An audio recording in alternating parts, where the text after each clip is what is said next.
Hi. Hi, Mara.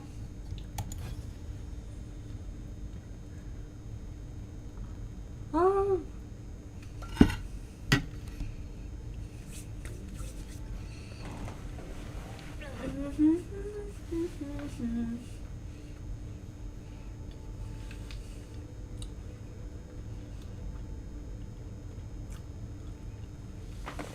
I'm just starting. This is my first game of the day for League. I was trying to play Unpacking earlier, but I got tired. It makes me feel like I'm unpacking for real. I wish I could listen to a podcast, but the one that I listened to, she hasn't posted a new episode yet.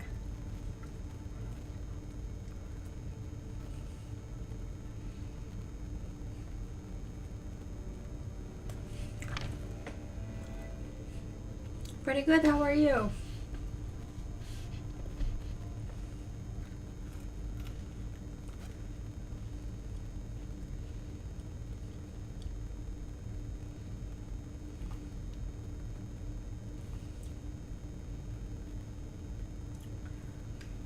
Oh, yeah.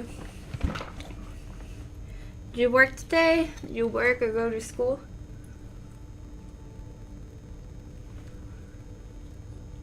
Let me see.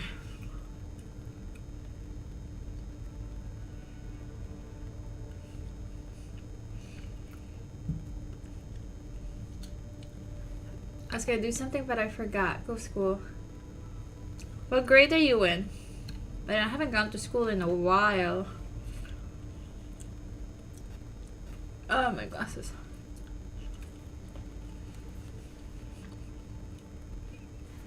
Oh yeah, I was gonna go on YouTube.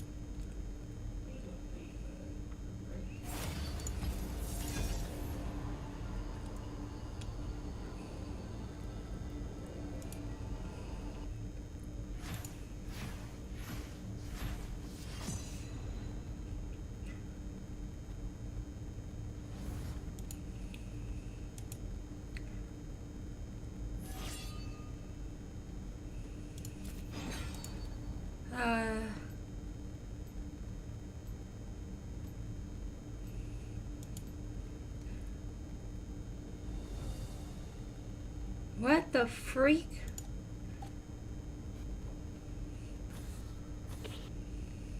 Bada bing, bada boom. This I, one I love her. You guys should follow her was on viral in China, and it all Spotify. kind of unfolded January 2023, so like 4 or 5 months ago. A guard was patrolling the high school grounds. He worked for this massive boarding school, and when I say massive, I mean I think they owned close to 600 acres of land. So it's a big chunk of land that he's guarding. He had to take his little guard dog, patrol through the woods, make sure that there's no trespassers, make sure no students are setting up a lab, no rogue chicken running about, and he would go through the stone paths. So it's not like the woods are completely uncharted territory. It's not like it's overgrown the forbidden forest. You know, there's paths, there's trails to take, and he would just walk along. And some days he would be out there cutting down bamboo before it got a little impossible. But today, his guard dog had completely other plans. His guard dog would not budge. First, the dog was frozen on the path, and then slowly it turned its body towards off path and starts yanking at the guard. The guard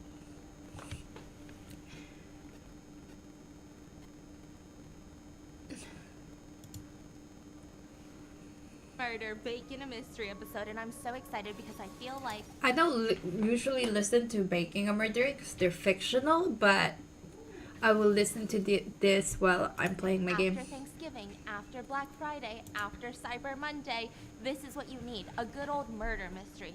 Because kudos to you for not killing anyone on Thanksgiving. Well, we don't know for sure. The evidence is still up for debate. So today's BAM is actually based on a book that went insanely viral. I think even on Goodreads it has like 500,000 reviews, which is absolutely bonkers. It's a book called A Good Girl's Guide to Murder by Holly Jackson. Good girl. What? Baby Girl's Guide to Murder. It's the first of her trilogy of The Good Girl's Guide to Murder, and the third one just released in 2021, so I literally can't wait to read the rest of the two books. I was worried. I'm gonna be honest with you. This is my second YA thriller BAM that I'm doing. The first one was One of Us is Lying, and I was worried about that one too. I was worried about this one too because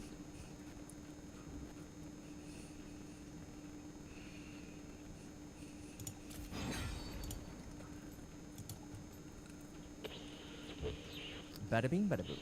we're talking about Dennis Bradford. Dennis Bradford had been keeping a secret for the past 20 years. That's a very long time. Like, not a single person knew his deep, dark secret that he has been just holding inside of him. He made sure that nobody knew, nobody found out. His life depended on it. His ex-wife, his current wife, his children, his legally adopted children, none of them knew what he did 20 years ago. The only person that knew his secret, they died with the secret 20 years ago. And that was his only comfort. That was the only reason he could sleep at night. That was the only Happy thing that holidays. kept him going. I'm But listening to a almost 20 podcast. years to the day If you that want to he join in, had his big secret, go to my he was kick. pulled over for this routine stop. And somehow Dennis found himself in this interrogation room Oh. for a routine traffic stop. So things are going down. He's being asked about that dark day from 20 years ago and what happened. And, you know, he's being asked all these things that make him feel like someone out there knows his secret. I mean, it doesn't make sense. Why would they suddenly ask him these questions about a day from 20 years ago? Maybe the detectives read his mind because they looked at him and they let him know. Hey, you know 20 years ago? You know that little 8-year-old girl that you left in a field completely naked? The one that you tortured and then slit her throat from ear to ear? That girl? The only one that knows what you did? Well, she's alive. And she's been hunting you down every single day for the past 20 years. She was the one that caught him. This was his reaction. You want to see your activities getting better. I really do.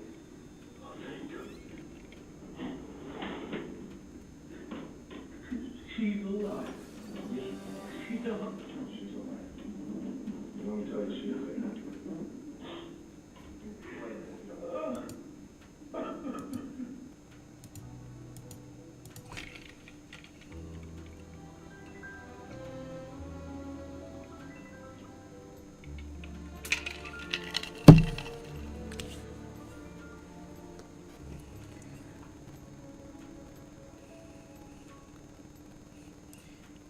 So let's talk about the incredible survivor story of Jennifer Schuett and Dennis Bradford's dark secrets, because he would have more than just this one secret that he's hiding. Now, as always, full show notes are available at RottenMinglepodcast.com. But with that being said, let's get into the story. There were a group of kids that were gathered to play at the field. It was like the best type of field to play in. Do you remember playing in fields? No? Yes? You've never played in a field before? Okay. School field. Oh, no. This one's a bit different, okay? So there is like a calculation on what the best type of field is. And when you're a kid, I used to love Hey, fields did you with see the long buckle grass. removal game? It was I it don't know, today? It's so much better than an It's a empty gacha field one, right? Because you feel like you can hide better, and it's just more of an adventure. You feel like you're in the jungle, even though Are you're you not. serious? You're in like the suburbs. But I used to love like thin, kind of almost ticklish as you're running through it. It feels like an adventure. So that's what these girls are doing. They're probably between the ages of Is 6 it and the- 10 years old. So this one? you know, they're pretty young, and they would all huddle around in a little center of the field, and they decide who's it. They're like, you're it this time. You're gonna be the one chasing all of us. And then all of them would just make a run for it. They would just web out into these different directions and just carelessly run through the field. They would turn their head back recklessly every so often just to see if that person is close to catching them. So they're screaming, shouting, giggling. They're not being quiet, you know, but most importantly, they're being very, very carefree. They're kids. They're acting like kids. It's a beautiful thing. Now, one of the young girls was running so fast she could feel her hair just blowing in the wind, and the grass was tickling her all through her sides. And she's looking back and she's laughing because she's getting ahead. And boom, she falls face first onto the ground. She had tripped on something. I guess due to the overgrown grass, she didn't see it earlier. But she turns to her left or her right to see what she tripped on. Maybe it's a giant tree branch, a discarded tire, you know? Who knows? A log? She looks down and sees that she had tripped on another girl. This is my first game. The foot of a naked 8-year-old girl. So let's see who how had it her goes. throat slit ear to ear. Who had been left for dead. I mean, she was practically on her last breath. I mean, it's pretty disturbing to think about while these kids were playing. Jennifer, a child who's not that far in age from them, was barely holding on to life in that same field. I'm listening she'd to a been there true for over crime 14 podcast. hours, paralyzed, in shock, losing blood, actively dying.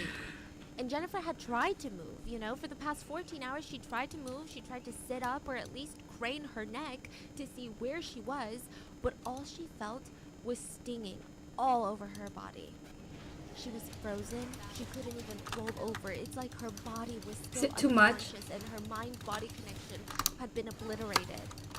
She's trying her best to figure out where she is, but all she could do was move her eyes back and forth and scan the area. Even though she tried to scream, nothing came out.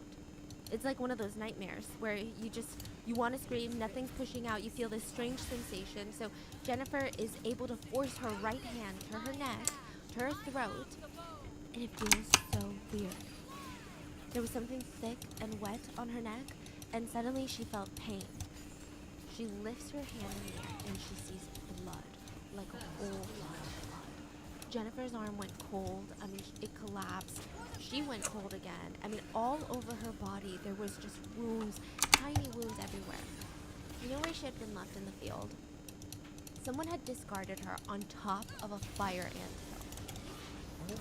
She was completely unclothed. There were hundreds and thousands of fire ants biting every single surface of her body that they could find. Jennifer had been tortured, assaulted, her throat had been slit, and left for dead on a fire anthill. So Jennifer gets rushed to the hospital where police officers, doctors, nurses, I mean her mother, everyone is telling her she's safe now, everything's gonna be okay now. And it wouldn't be for a while that they discovered that whoever did this, the monster that did this to her, was also a patient in that same hospital, the same time that she was there. Oh yeah, it gets really crazy. So let's start from the beginning. Jennifer says, you know, when you're a kid, you think there are monsters in your closet. But when you become an adult, you realize the monsters are outside your window. And I think most adults out there do everything they can to protect these innocent little children for as long as they can. But sometimes these monsters find a way, like no matter how much you try to keep them out, they find a way in. That's probably one of the scariest things about becoming a parent, just protecting your children from the scary world. So Elaine, Jennifer's mom, was very nervous when she found out she was pregnant. I mean, it would just be her. She was going to be a single mom. I mean, it's a total mix of emotions. She's frightened, hesitant, excited, but also very, very lost. But once baby Jennifer was born, the two of them were like this. Okay, they're inseparable. I know it sounds like a cliche, okay? I It sounds like one of those, she lit up the room. But I'm telling you, the two of them have this incredible bond. I mean, think Gilmore Girls. Like, it's just the two of them in this scary world. They only have each other. Most people said they were more like best friends Oh than my they were mom gosh. and daughter. They kind of had this perfect life going for them. You know, they rented this ground floor apartment in a nice area in Texas, Dickinson. And it's a small town. It's basically known for faith family football, one of those towns. And at this point in time, Jennifer was on summer break. She just finished 2nd grade, and even though she's excited that she's on break, she's also very excited to go back to the 3rd grade. I mean, Jennifer said that she loved life, she loved school, she loved all of her school friends, she loved learning. I mean, this was the best time in her life. She was so carefree. She loved hanging out with all of her friends, but more importantly, she liked hanging out with her mom. So naturally, Jennifer liked to sleep in her mom's room, and she's 8, okay? She's got her own room, and her room is great. It's decorated all cute, but she just really likes sleeping with her mom, I think. I mean, when you're a kid, there is no other comfortable feeling than sleeping with your parents in the same bed as them. I feel like I don't remember a single time that I felt more at peace than at those ages, when you're just sleeping with your parents because you can just turn your brain off. It's just the ultimate comfort. So one summer evening, August 10th, 1990, Jennifer and her mom are settled in her mom's bed. Elaine had work the next day, because, you know, there's no summer break when you're an adult and you get a job. Shocking. So she tells Jennifer, we gotta sleep early. I gotta wake up early for work, and then we've got some childcare coming for you, but, like, it's a whole thing. So they tell each other good night, turn off the lights, I'm missing and everything. both of them start drifting off. And then, boom, Elaine jerks awake, and another boom. Jennifer is fast asleep and is kicking her. I mean, she's probably sprawled out on this bed like a starfish at this point. Elaine is getting bullied off of her own bed by her 8-year-old daughter, and she's got no room to sleep. She's trying to push Jennifer to the side, but Jennifer's not budging. So she gently wakes up Jennifer. Sweetie, I'm so sorry, but you're kicking me in your sleep, and I've got work in the morning. Would you mind going to your own room tonight? Jennifer wakes up and says, because I love you, Mom, I will. I'll go to my own room. So she grabs her little pillow, and this is the exact conversation. She rolls out of her mom's bed and walks into her room, which her room has this twin bed next to the window, which is probably why Jennifer's mom didn't go to Jennifer's room herself. It's a small, like a kid bed, a twin bed. She's got a nightstand beside that with a globe on top of it, and it just looked like your average cute 8-year-old's room. So typically, if Jennifer sleeps in her own room, Elaine will go over there, tuck her into bed, read her a bedtime story. They do their I love yous, check under the bed for monsters. I will not check under the bed for monsters Finally, when I'm a mom. and then Elaine would leave the room. But technically, they already did all of that. And since Jennifer was already sleepy, everyone just assumed that she would just go into her room and fall asleep again. But when Jennifer opens the door to her room, it's so dark. So she starts getting a little freaked out, okay? She flicks on the little light bulb lamp that she has, which sounds like just a light bulb, but it was actually a light bulb shaped lamp that had a light bulb inside. Yeah. So she liked to keep the Oh, light I on missed it. because, you know, she's 8 and monsters are scared of the light. So her version of monsters at this point are furry bears with claws. Like, think Monsters Inc. Oh my god. She's not thinking people outside, people inside. She's thinking Monsters Inc. She flicks on the light and she decides, I can't fall asleep right now, so I'm just going to go through my bedtime routine by myself. I'm going to pick a book from my shelf and start reading it in bed, and hopefully It's I'll so fall asleep. obvious. That was the whole plan. She starts reading to fall asleep, and although the lamp was still on and bright, Jennifer drifts off into sleep in no time. She's like knocked out. Now, a couple of things to note. Her shades were not drawn, or they were not closed, so there was no curtain or shades or blinders that were blocking her window. Her light is on, and her window is open a crack. He got the kill! Why is he taking form? Jennifer had a nightmare. Really felt like she was having a nightmare, okay? One where she was getting tossed around like a doll, and she opened her eyes expecting to be in bed still, but She looked up to see her body being moved by a man that she did not recognize. He was carrying her. He had one hand over her mouth and her nose, and he's booking it down the sidewalk. He's running full speed while she's being bopped around in his arms, and she's trying to hit him to make him stop and let go, but she's 8. This is a full-grown man. Jennifer was barely 4 feet. She weighed under 50 pounds. Yeah, this man overpowered her in every single physical aspect. But I think that's where some people underestimate children, okay? Jennifer was very, very sharp. Even while she was being smothered by this giant hand, she wanted to stay alert. So she's looking around and she thinks to herself, 2 doors, blue yucky paint. That was the car that this man flew in. He gets in, locks the car doors, and within seconds they were already on the road. He forces Jennifer to sit on his lap, and he had one hand on the wheel and another hand on her head to yank her head down anytime another car passed them. Jennifer was so terrified. She's just analyzing the situation, trying to find a way out, when finally the man speaks. It's okay. Everything's gonna be okay. I'm an undercover police officer. A police officer? Jennifer felt a little bit better because at the time, this is in the 90s, 1990. Most parents, most teachers tell their children, if you get lost and can't find your parents, what do? You find the police. I mean, there was ultimate trust in the police at the time. There was ultimate trust for the general public, for doctors, teachers. There was no concept of don't listen to these authority figures because they might not be good people. So Jennifer's confused. I mean, what is going on? I'm supposed to trust this guy. I want to believe him, but there is just something so off about it. He doesn't feel like a police officer. So she tells him, well, can I see your gun and badge then? I don't have my gun or badge with me right now. What? Jennifer is confused, but she looks up, and right at that moment, she sees that there's riding past her grandparents' house. So Elaine's parents' house, they live nearby.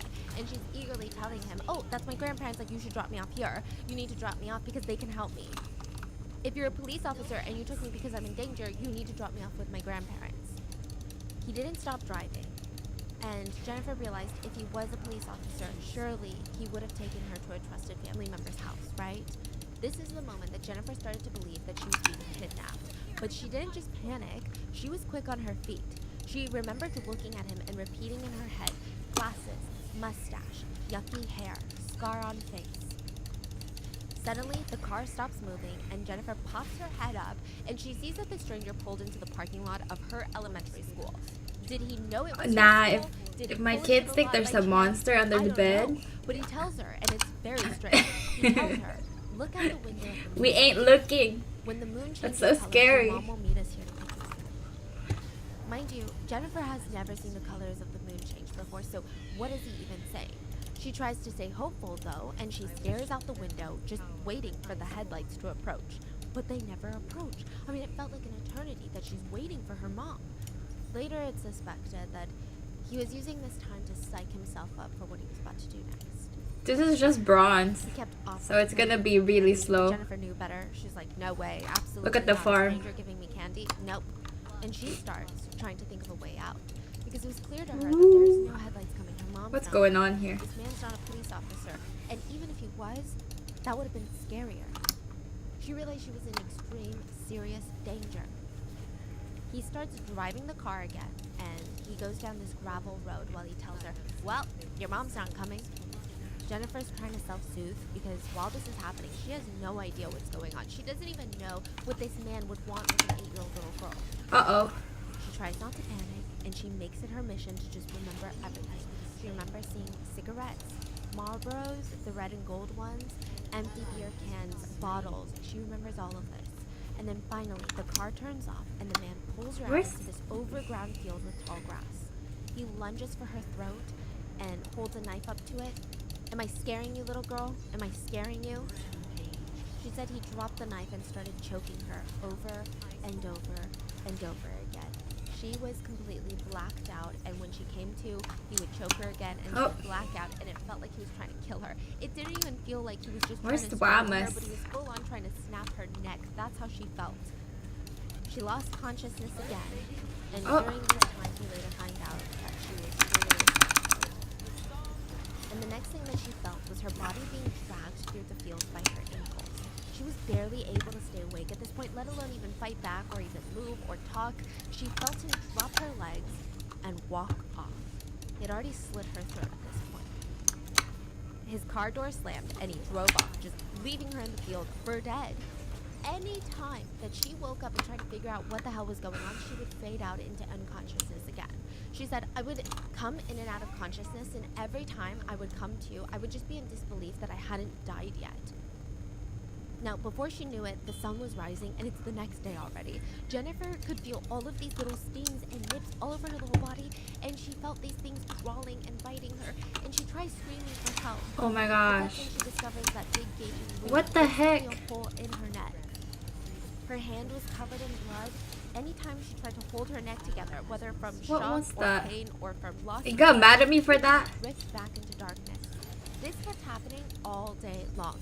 So that's what she was doing all night long, into the morning, then all day long, until early evening rolls around. It was. And They this were time, clearly setting up for she Dragon. was on the road. She tried to turn her head to see if she could make out these cars, but all she saw I knew was the their jungler cars would be passing there. distance. She can't move, she can't scream. And at this point, she said she just felt exhausted. Just tired. She felt like she had been fighting for so long. It had been at least 14 hours since the man dragged her into the field. Oh my gosh. She was on top of a fire ant hill, beaten, bitten, and her neck slit. I mean, she just wanted rest. Jennifer said she felt this kind of peace in this moment, like a wave of peace. She wasn't afraid anymore. She didn't care about the cars that were driving past anymore. She didn't care to try and move or scream. She didn't even care that there was nearby voices in the field. She just felt very peaceful. At just 8 years What was he old, doing there? Jennifer was done. And she closed her eyes one last time, thinking it would surely be the last time. I imagine she thought about her mom or her friends from school, or I don't know. But speaking of her friends from school, it felt like she could hear them right now. Or at least she could hear people right now, like young little kids playing in the field. And those voices started coming closer and closer to Jennifer, and she could make out the sound of a young girl giggling and running through the field, laughing with her friends. These weren't Jennifer's friends, but they were all very close in age. That little girl ran, giggling, not a care in the world, until she tripped over Jennifer's limp foot. Jennifer remembers the girl's little voice turning into multiple voices that become louder and louder, and it felt like there was a whole commotion over her. She tried to wake up, and all she could see was a police officer, which was probably traumatizing. But this one was in Come uniform, on. and they told her, "You've been found. You're gonna be okay. Stay with us. Just please stay with us." Sharon McBride is a pediatric ICU Oh, nurse. he She died clocked before in he from was. her night shift, and she started reviewing her patient's charts, and her heart drops. She was assigned to a room with an 8-year-old girl, which is the same age as her own daughter, which is always hard for Sharon. But the alarming part about this was that there was a police escort stationed in front of this 8-year-old girl's room. That could only mean two things when police and pediatrics are involved. It's either child abuse or juvenile offender. Sharon asks around, and she gets filled in on what happened and decides it is her mission for however long it takes to make sure that Jennifer heals and gets out of this hospital stronger than before. The doctors and nurses informed Sharon that Jennifer was airlifted to the hospital via a helicopter, and everyone thought that she was going to die. Her chance of survival was slim to none, practically non-existent. Her skin was completely pale, drained of all color and blood. Her body was covered in ant bites. I mean, every single surface area of her body was bitten by fire ants. She had contusions that indicated that she had been beaten, and of course, doctors speculated SA because she was found unclothed in a field with intense scratches on her back. Jennifer was in and out of consciousness, and the only part of her body that she could control at the time were her eyes. She couldn't move, she couldn't speak, she has these piercing blue eyes that are beautiful, and she's staring at the doctors. She's so scared. I mean, the whites of her eyes were bloodshot to the point of being a thick, opaque color. So think just red and blue in her eye. And this is so heart-wrenching. But the doctors noticed that anytime a male doctor or a male nurse or any male staff Somebody found her because Her they eyes stepped on her in the field, and now she's in the hospital. reaffirming their belief mom wasn't allowed in the room because they're performing life-saving treatments and they can't risk a parent intervening. So they need to focus all their attention on saving Jennifer. The hospital decides female doctors Oh and shit, nurses would I wasn't intervene looking. when Jennifer is conscious, and they would be reassuring her that she was safe and nobody was gonna hurt her. 3, 2, 1. Rushed into the OR and Jennifer was put to sleep once more, and they called this ENT specialist. So ENT, eyes, nose, throat, right?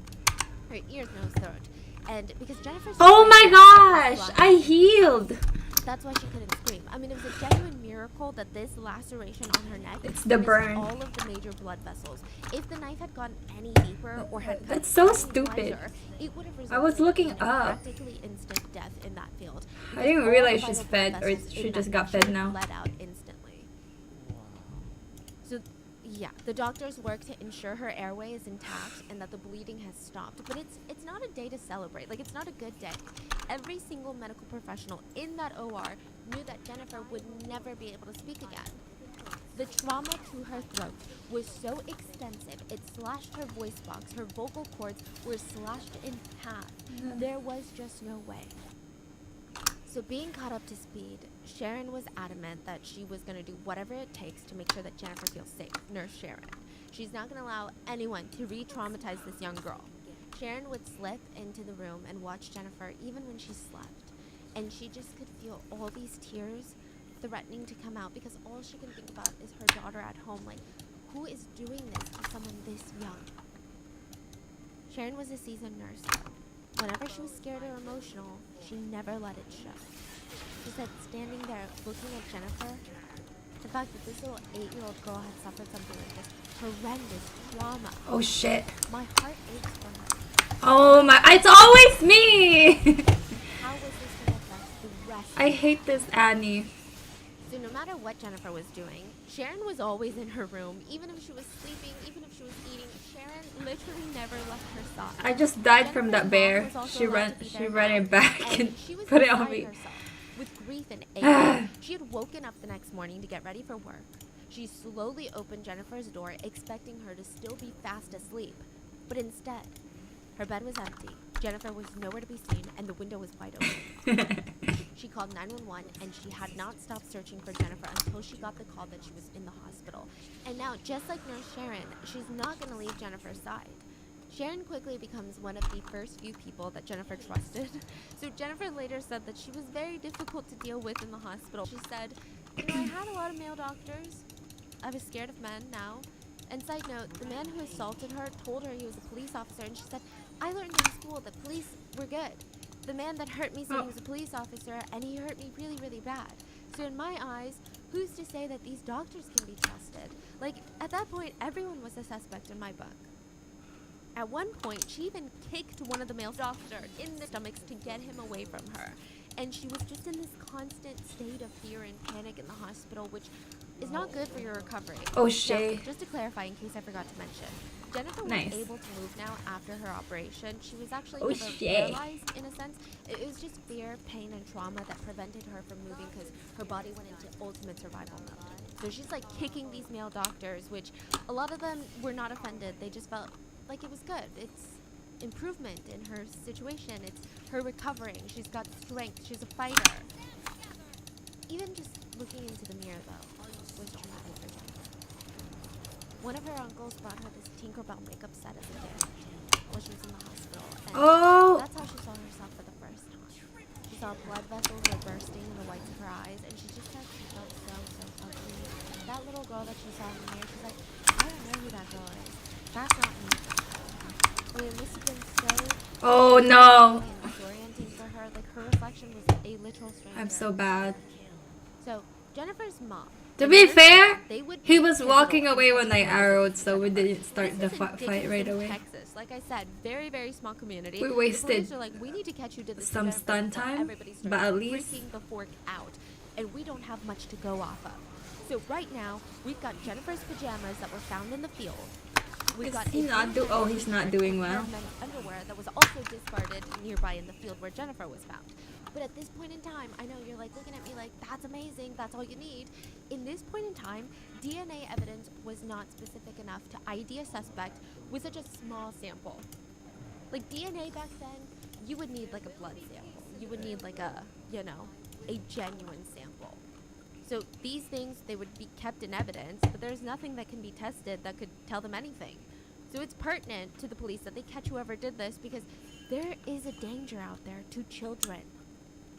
The police also had no leads, no potential suspects, no witnesses. The only thing the police had was Jennifer, and there was a lot of concern about talking to Jennifer about what had happened to her. First of all, she's 8, and this could easily re-traumatize her. Second of all, adults alone have a very hard time remembering details, especially after traumatic events. How could they expect an 8-year-old to remember? And third, she was very, very scared of people right now, especially men, and this is a small town in Texas. Majority of the police force were men. And fourth, she couldn't speak or make noise, so she could just blink or once or twice to say yes or no, and she could either write on a sketch pad. But Jennifer, yes, she's smarter than I would ever be, even at just 8 years old, but she does have like the reading comprehension and the writing skills of a 2nd grader, which is to be expected. So they come up with this system where the police would ask Jennifer's mom and Nurse Sharon all these questions that they want Jennifer to answer. They would go in with a sketch pad, and Jennifer would write down her answers. Her ability to recall traumatic memories and the fact that she was so observant is out of this world. I mean, these would all lead to be key circumstantial evidence later that would help with the arrest. 8-year-old Jennifer Schuett not only survived her abduction, but she remembered almost every single detail about the man who climbed into her bedroom window and kidnapped her. And her notes would forever be known as Jennifer's notes. She wrote in detail about what she wore that night, that she was asleep when she was grabbed, that he told her to shut up, that he was white, he had glasses, brown hair, totally green tattoos, black mustache, in his 30s maybe. She even drew a little sketch to show where the scars on his face were, and at the very last page she wrote, he said his name was Dennis. So during this process, Sharon, the nurse, who was pivotal in helping Jennifer open up about these details, she was so impressed by Jennifer's memory, but also so devastated. She would say, "Thank you, Jennifer. That's really good. You did good." And then she would excuse herself, rush out of the room, down the hallway, into a break room, and when she was finally alone, she would lose it. I mean, she would just break down. After Jennifer's notes were completed, the authorities even brought in a female forensic artist. So she's like a composite sketch artist who's going to talk to Jennifer and start drawing the attacker. Oh, this shit. is Jennifer's 4th day at the hospital. She's Oh, she's heavily seen me. medicated, in excruciating pain, reliving her trauma, but nevertheless, within an hour, they have their composite sketch of the suspect. It showed a man with dark hair, dark eyes, dark Oh, I can't see him. I can't see and a him. mustache and stubble Dang. all over his chin. He also had a scar on his face. They turn it into the police. Look at this guy. He's just killing everybody. Focuses all of her energy on just recovering. Now, remember how the first responders said that there's no way she's going to survive? Well, she did. And remember how they said that she would never talk again? Well, she did. What? In the hospital, it all started with this tiny little noise, like a soft noise. And everyone just went quiet. That's crazy. So, Oh, is that he even, finally is died. that coming from Jennifer? Slowly but surely, she started to talk. She had to What am I relearn building? inflection and speech patterns, but all of it returned. I mean, her voice, her octaves, inflection, tone, all of it was restored.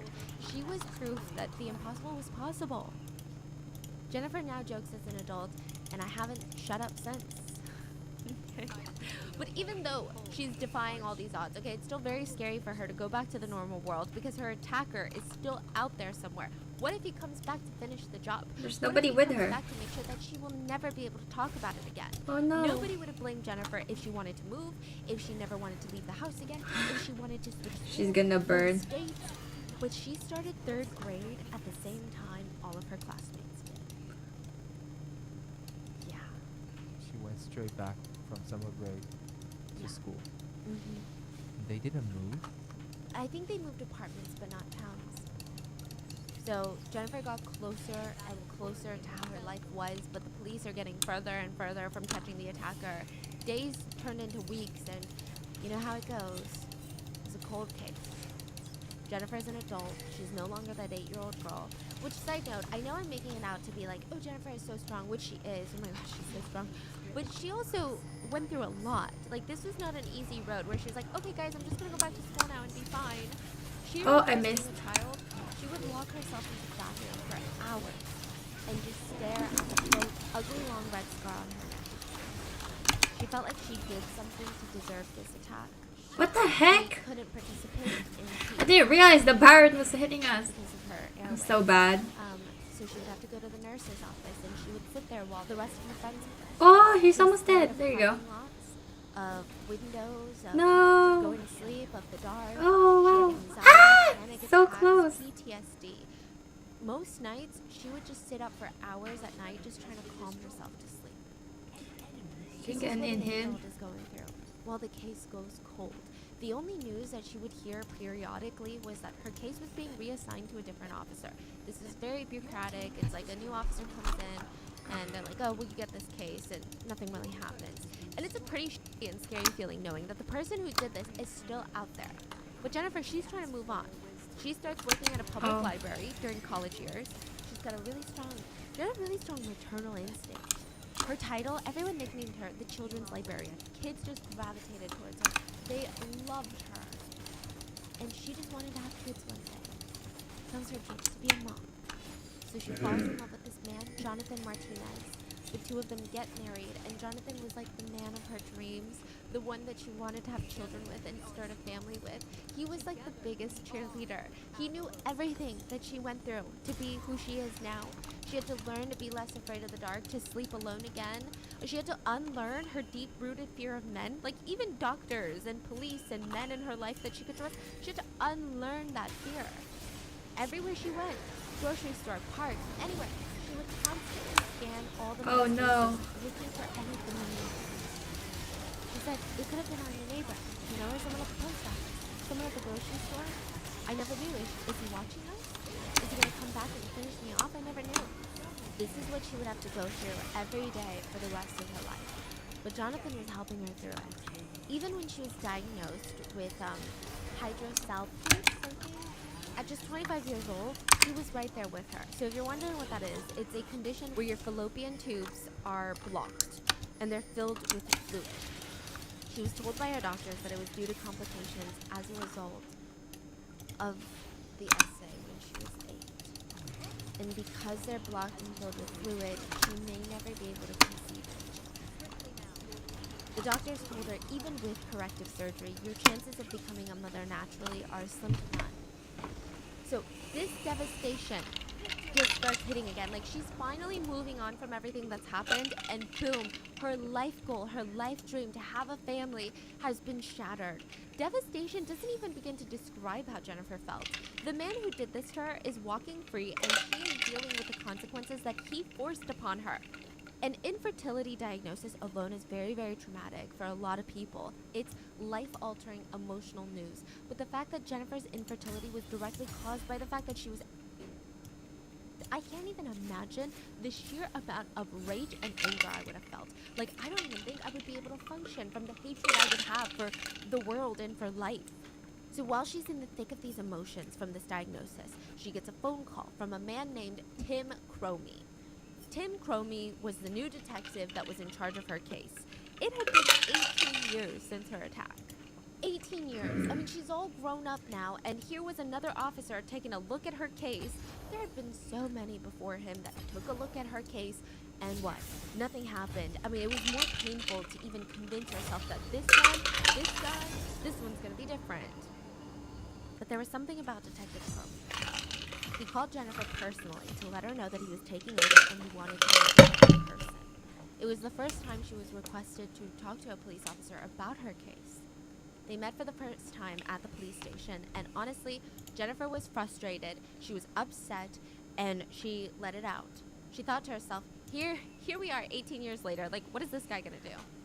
She met with him, and she just starts bawling. She's breaking down, and she's saying, it's not even about me anymore, okay? It's not even about what happened to me, because what's happened has happened, but that man could still be out there hurting kids. Like, you don't even know how many kids he could have hurt since he hurt me. It's been 18 years. I mean, it's likely I'm not the last or the only one. Detective Cromie sat and listened, and when he finally spoke, he said, "Jennifer, I will do whatever I can in my power till the end of my career to get you the answers that you need for this case." Jennifer said that simple sentence changed her. For the first time since what happened, Jennifer had hoped that she might get justice. She told Detective Cromie, "I want a trial. I want to help and I want a trial. I want to face this guy in court." She said, "I want to be able to face the person that wanted to silence me and show them that I came out victorious." So she puts her trust in Detective Cromie, and he did not take that lightly, okay? He felt like he owed her answers. Now, it's 2009, 19 years since the attack, which in police investigations, we know that time is the enemy. Like, they barely have anything to go off of. Detective Cromie reaches out to the FBI to help with the investigation, and in 2009, this was the year for a lot of new tech. DNA testing had grown significantly. So the police sent the clothes off to Quantico for them to be tested for any sort of DNA that they could find. Now, side note, the police knew that there would be a long line for DNA testing done at Quantico, and their crime took place 19 years ago, so this case is not going to be a priority, but they had no idea how long it was going to take, truly. So DNA testing, it's a very lengthy process. It's not like this easy, I just put it in a machine and a computer screen pops up and it says, "Hey, we've got this DNA in our system." It takes a lot of people. The machines are not fast and quick, especially in 2009. To get results turned over is not easy. And not every police station or law enforcement agency has these machines, so most of them get sent to the FBI. So they've got every single DNA evidence from all these states coming in. They have to prioritize it. What's urgent? Who's in immediate danger? What needs to be solved today? Versus a case happened 19 years ago. It took a year. It took a year for them to get it back. Detective Cromie got a call at 2:30 in the morning. They had a match. Whoever did this was already in the system. So, who was it? A man named Dennis, remember that name? Oh my god, that's crazy. Dennis Earl Bradford. The detectives went back to Jennifer's notes, and they saw the name was Dennis. They said it was monumental that this girl was that accurate. The detectives thought, well, we never heard of this guy though, but apparently he has a criminal record. They look him up, and Dennis Earl Bradford had been convicted of kidnapping and rape in 1997, 7 years after Jennifer's attack. But they noted that this happened in Arkansas. So, as far as the police could track, Dennis had been living in Arkansas since at least 1991. So they called the driver's license bureau in Texas, and they tried to figure out, okay, well, he was in 1991, he was in Arkansas. Maybe he was in Texas before then. So let's figure out if he was a resident of Texas before we hunt this guy down in Arkansas, because then we got to get multiple agencies involved, right? So they look him up in Texas records, and there he was.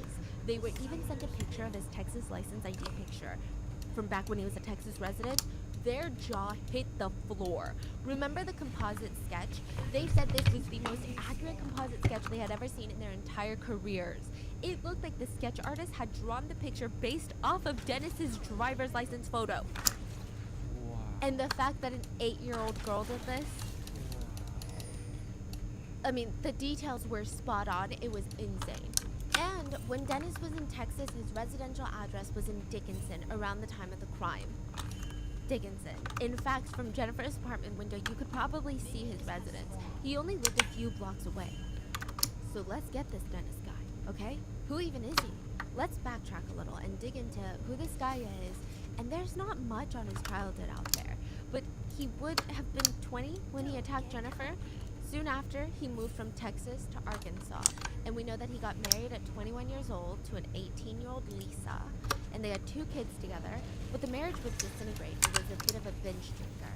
It seemed like everyone saw Dennis's life, and it was just falling apart. Dennis was not very a good person. He was not a good person, yeah, what can I say? Even though they didn't even know his secrets, he just wasn't a good person. They get divorced, and in 1996, he's at a local bar when he spots a girl across from the bar and offers to buy her a drink. She politely declines, but he keeps asking for all these things. Just one drink. Just play a round of pool with me. Let's do this, let's do that. She finally just agrees to get him off of her back, and he proceeds to buy her drink after drink after drink throughout their whole pool game, their game of pool. and once they were finished, he offers her a ride home. She accepts it, but in his car, he's like, can we take the long way, the scenic route? There's a couple of songs that I want you to listen to, and I want to show you some property nearby. She didn't really want to, but she couldn't control him. He just starts driving down the back road. He stops the car, and without even hesitating, he begins choking and punching the woman. She starts losing consciousness. He drags her out of the car. When she woke up, she was naked. Her clothes were scattered in a field. Dennis told her not to move. He ran back to his car, came back with a knife, put the knife to her neck, and raped her, assaulted her. Which, side note, his MO is so similar to the attack on Jennifer in 1990, it's hard to imagine that this was his second time. I suspect that there were other victims, and the fact that this victim said that he never hesitated, whereas with Jennifer it seemed like he was hesitating, is that him getting more and more comfortable with his crimes the more he commits them? Fortunately, he did not slit this woman's throat. She was able to flee and alert the police. He was arrested and charged with attempted first-degree murder. Now, for some strange reason, the charges were later reduced to kidnapping and rape. Now, side note, this is infuriating, but the jury, they were deadlocked on the sexual assault charge. How do you get deadlocked on that? How are you deadlocked when this man put his knife to her throat and then assaulted her? Like, how do you convict him of kidnapping, but then you're somehow confused? You're like, well, we don't know if he's that bad. I mean, what is there to be confused about? He was sentenced to 12 years and ordered to provide a DNA sample for the database. Arkansas correction records show that he served less than 3 years in prison before he was released. He was paroled February of 2000. He was arrested the next year for drinking and driving. And in 2004, Dennis remarried a woman named Elizabeth. She had 3 children before marrying Dennis, and he legally adopted them, legally becoming their stepfather. Which scares me because if you think about it, he's a father and a stepfather. Creepy. Now, from then on, we don't know what he was doing. We don't know if he had any other victims, but we do know that he was in North Little Rock when he was arrested during a routine traffic stop without incident. He was arrested by the Arkansas police, brought into the station where the Texas detectives were there to meet him. He was held without bail on the attempted murder charge. When Jennifer got that call that he was arrested, she said, "It was the most surreal moment of my life. It meant everything to me." When she went to the press conference a little bit after the initial arrest, she remembers how Detective Glomey and Agent Renison from the FBI came into the room and hugged me, and they whispered in my ear, "We told you to get him." And at that time, that was the single most amazing moment of my life. But they still had work to do. Even though the case testimony and evidence is already incredibly accurate, Detective Glomey still had to prove beyond a reasonable doubt that Dennis was responsible for the attack. And since 19 years had passed, it's going to be harder to do. So after Dennis was booked, he was interviewed about Jennifer's case from 19 years ago. Now, side note, because Jennifer was a minor when this happened and it was an ongoing investigation, the information in case files were not publicized. So that means the last time Dennis saw Jennifer was when he dumped her body in the field 19 years ago. He believed wholeheartedly that she was dead, because that was his intention. He left her for dead on top of an ant pile. He firmly believed he killed that 8-year-old little girl. He had no reason to believe otherwise. The detectives start by asking if he had ever heard of Jennifer Schuett. Yes. He stated that he remembered hearing in the community talking about, a girl that was left in the field, and he prayed for her. Did you ever have occasion to come in contact with her? Yes. Tell me about it. No. You don't want to talk about it? No. Is there a reason why? You did your homework. You're right, Dennis. We did do our homework. And if you're remorseful about this, people need to hear that. There's 2 sides to every story. Dennis starts to tear up before saying, "Not a single day goes by where I don't see that baby." There is no other side to the story. She was innocent, and I was a sick, deranged, beat-up little f***ing punk. She wasn't anybody I met. I don't remember why I pulled up to those apartments. Huh. Well, I think if you were to see her, I think you'd be extremely proud. I really do. Dennis breaks down sobbing and says, "She's alive? She's alive? Yes, she's alive. And let me tell you something right now. She's with us." You ever heard the name Jennifer Schuett? Yes. Do you ever have occasion to come in contact with her? Yes.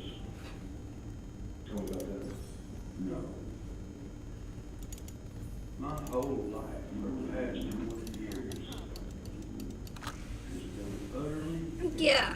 Oh my gosh. What server? This is North America. If you want to see her, you'll be extremely proud of her. I will do.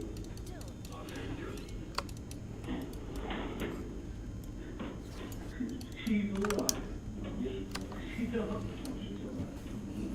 You want me to tell you the truth right now? Oh, I clicked the wrong one.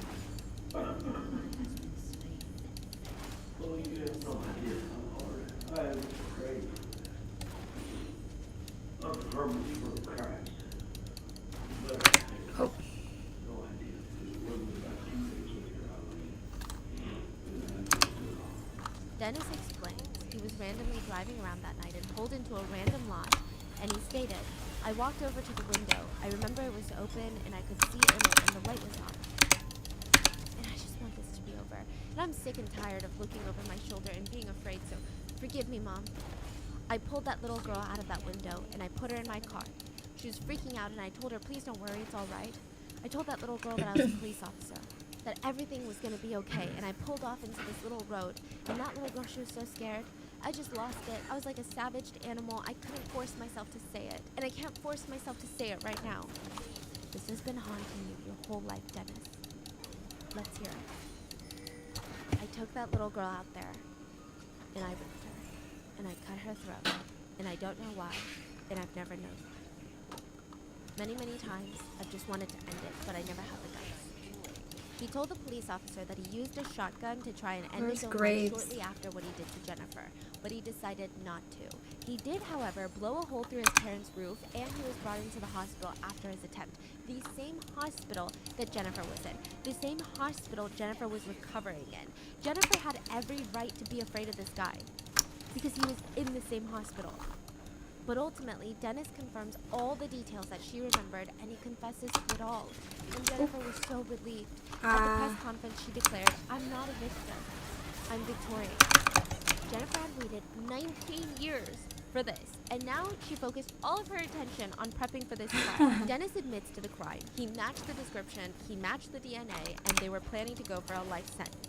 She had routinely went to the field that she had been abandoned in, not constantly, but several times. She would visit so that she said, I just really wanted to be able to remember all the details of the attack, so that one day, if I ever could, I could go to court and tell my story the way it was.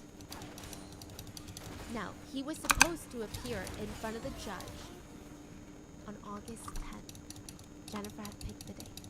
Exactly 20 years of the day of the attack. She said it was a full circle moment. She stayed up countless nights prepping for her statement.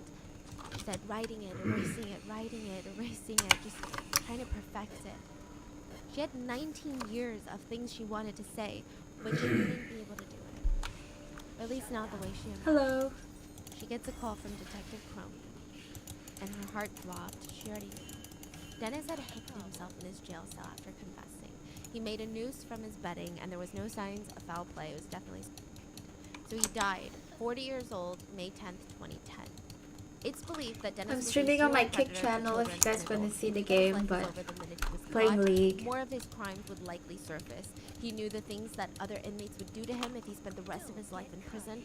So instead of taking these consequences, facing the consequences, he took the, quote, easy way out. Detective Crone remembers this phone call. He said he'll never forget this phone call. He said, there was just crying and screaming on the other end. I didn't want to believe it. The only thing I could do was just tell her I was sorry. Oh, she flashed. Jennifer said, the only thing I can describe is devastation. I felt like everything I had worked so hard for was just ripped away from me in an instant. And now that Dennis was deceased, his case was immediately dropped, and Jennifer felt like she could go to his grave. She had to. Exactly 20 years later, instead of going to court, Jennifer and her husband went to Dennis's grave, August 10th of 2010, and she read her impact statement that she had prepared for court, and she read it directly to Dennis while standing over his dead body. She read, Dennis Bradford, I waited 19 years, 2 months, and 3 days to find out your last name, and for you to be caught. Wow, wow, You wow. chose the wrong little 45-pound 8-year-old girl to try and murder because for 19 years, I've thought about you every single day. And I've helped searching for you. I didn't know who you were or where you were, but in my head, I knew you were out there alive, either in prison or living a lie. And now I know, listening to my heart all these years and never giving up on finding you, I was right. All this time you've been living a lie. You thought you killed me, you thought you won, that sick little game that you had started, but again, you were wrong. You left me there in a fire ant pile like I was nothing. Like I was an old rag doll that you discarded in a field as trash after having your fun torturing her. Over 14 hours I laid there in that field bleeding to death, knowing that one day I'd face you. And to know that you'd never hurt another person, that is what has kept me going.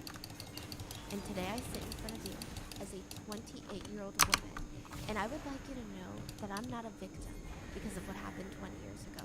I've waited for this day for 20 years of my life, and I hope you now feel as weak as you made me feel all those years ago as a child. Dennis Bradford, I'm not your victim. I'm victorious. And then the most surreal thing happened. Jennifer turned to her husband and asked, "Do you think he heard me?" Ow! She looked down, and right then and there, a single fire ant bit her ankle. And she took it as a sign from God that he had heard her loud and clear. And to this day, Jennifer, Detective Cromie, and Special Agent Renison, as well as Nurse Sharon, they all keep in contact. Jennifer said, "They mean a lot to me, and to know that they're still there, they're still supporting me. They're not leaving me anytime soon, just like I'm not leaving them anytime soon."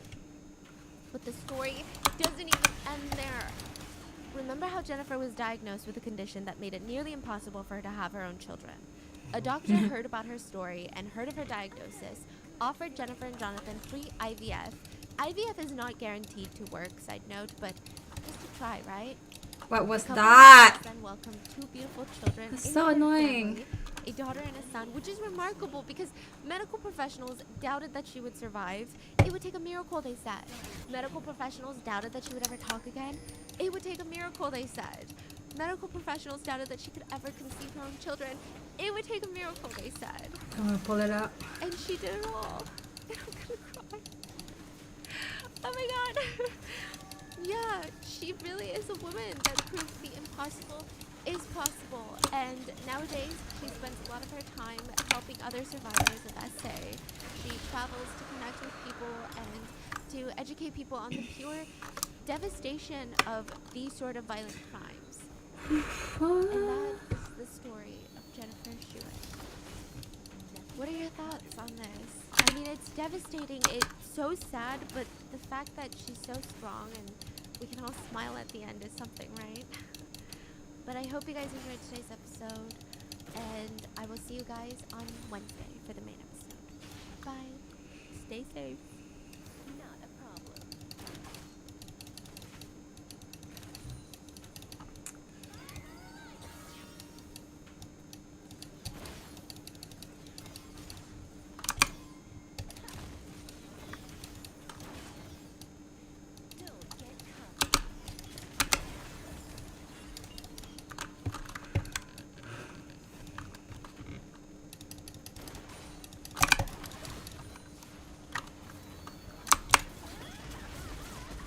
Did he flash?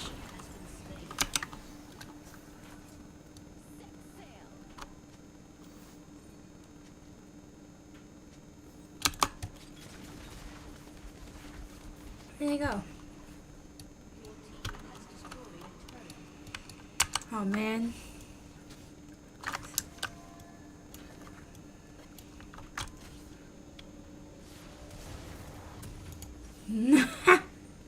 I was already backing. What do I buy next? This one, I think.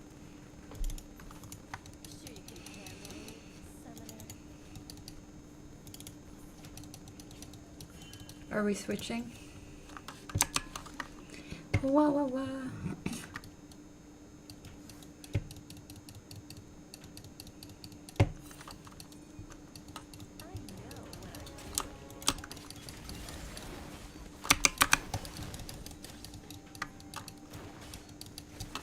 All right.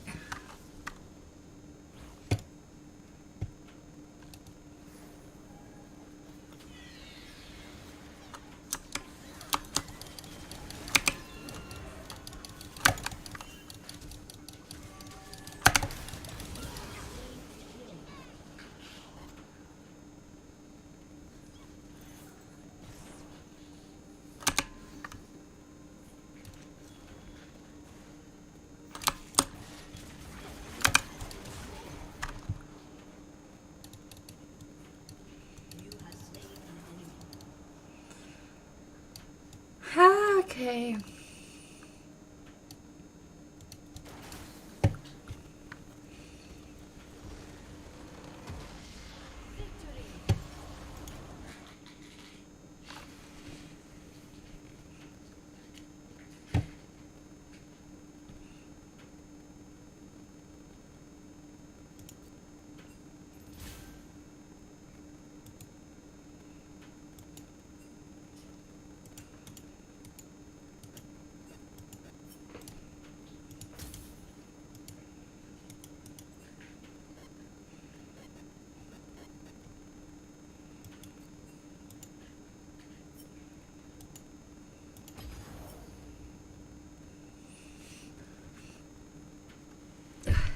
What would I do?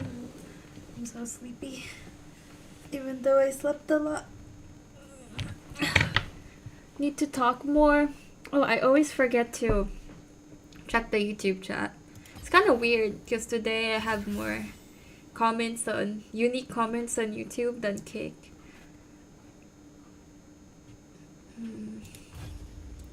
Let's play one more.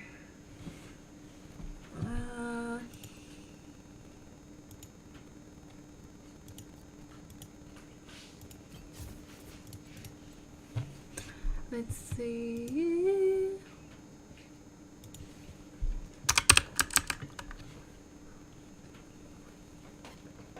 Pajama Guardian.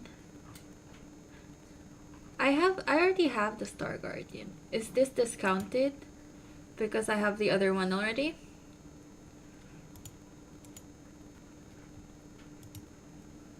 That's not bad. Not bad at all.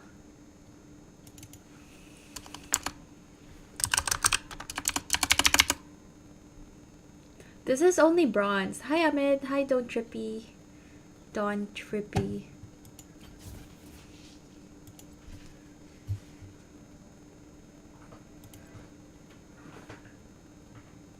Oh no, it's taking forever.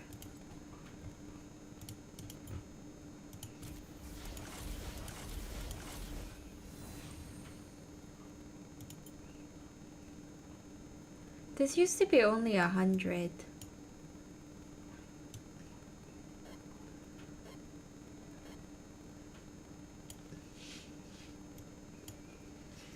I kind of want to see all the Christmas skins. They're not promoting it yet.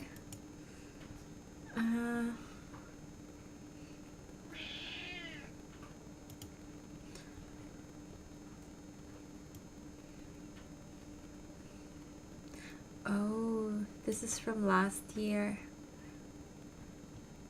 Leona.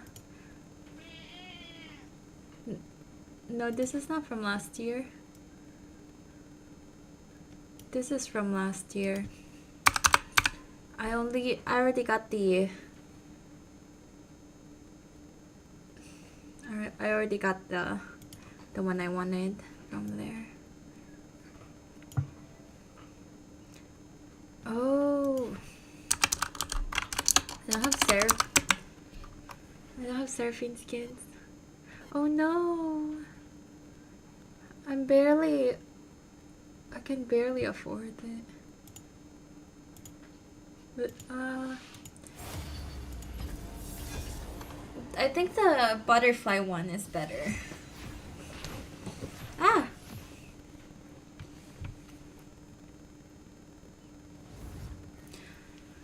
Let's see, what should we listen to? More Synthwave?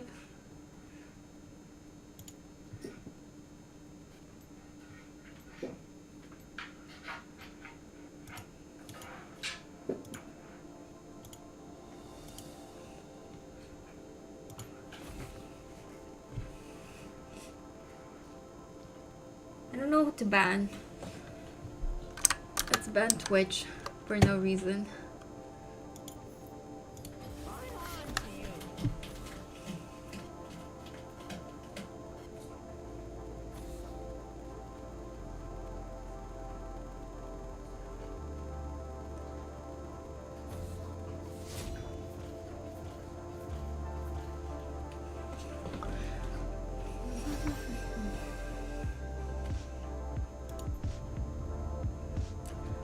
pick first.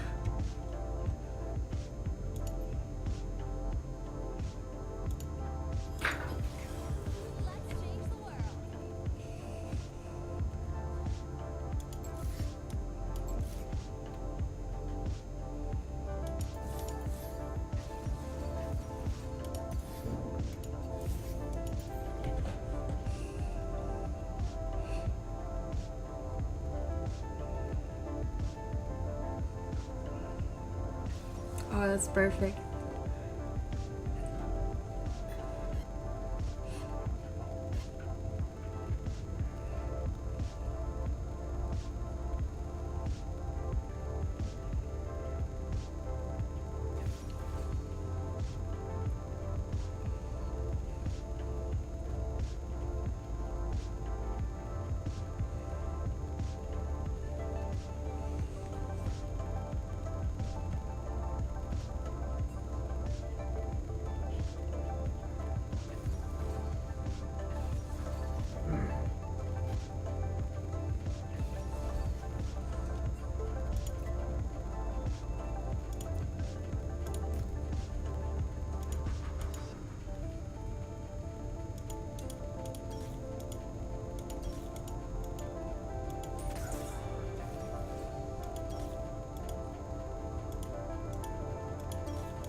Okay.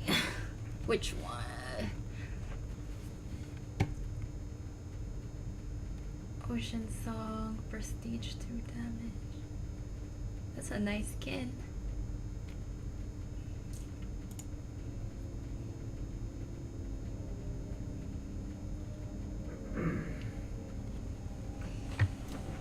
That is, everyone has skins except for Zerat and Camille.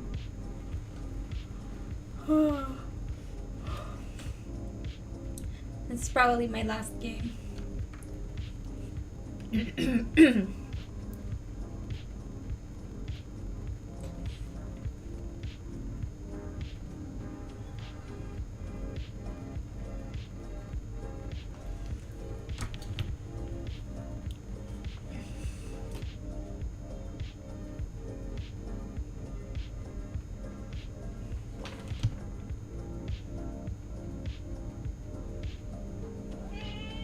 Hi, baby. Come here.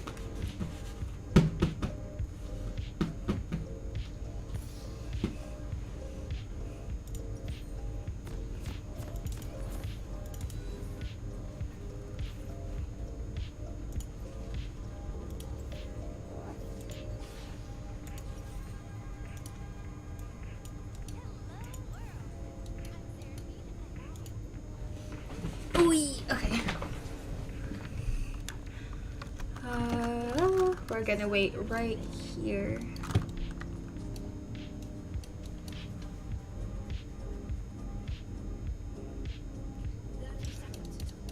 I wish they bring back the snow map.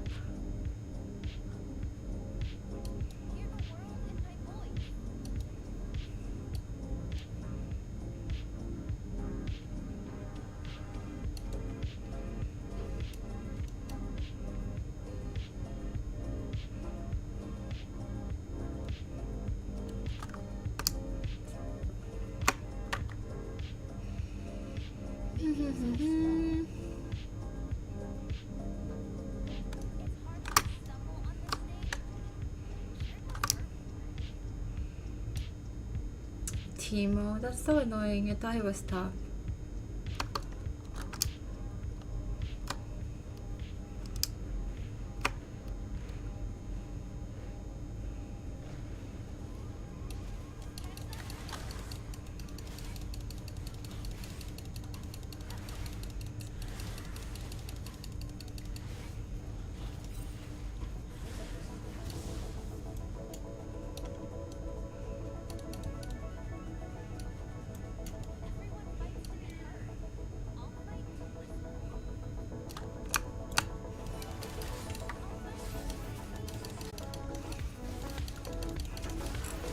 Oh my gosh.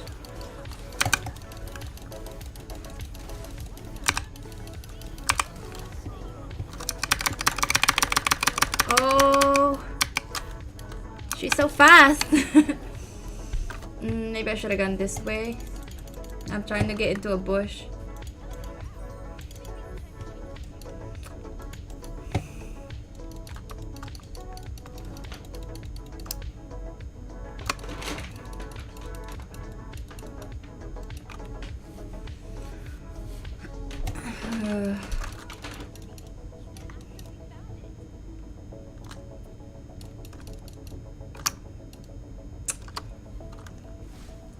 How is she so low already?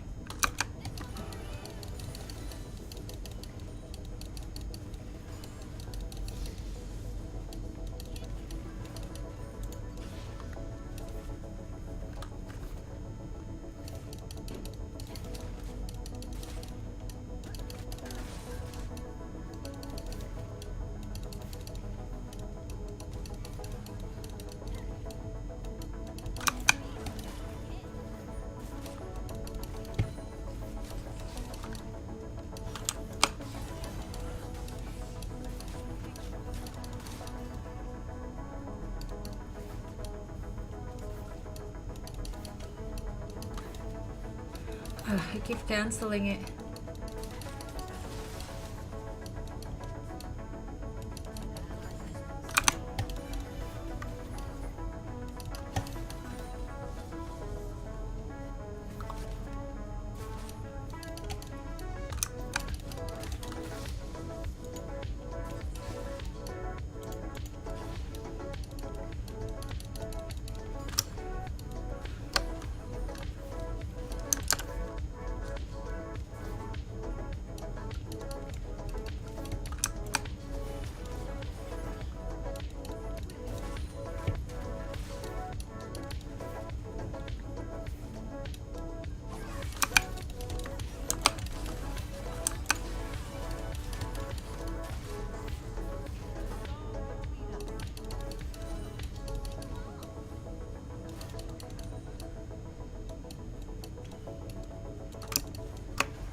I actually don't know how to farm with Seraphine. I usually play her as a support.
Let's see.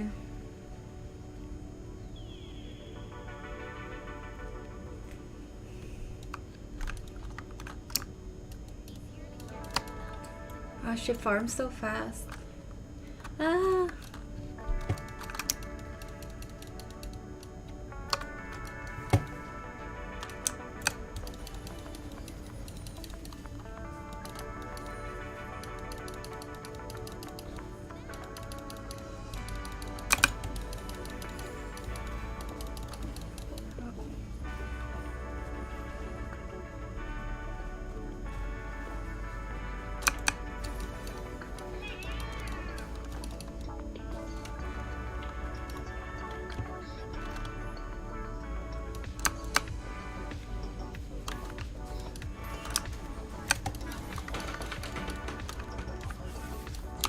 Oh shit!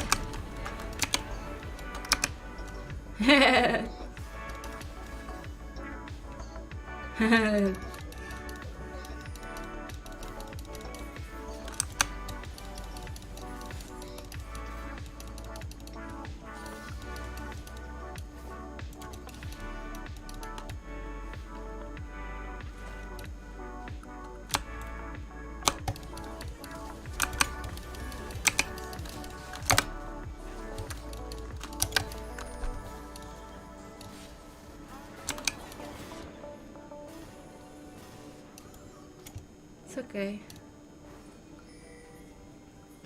I'm going back to lane.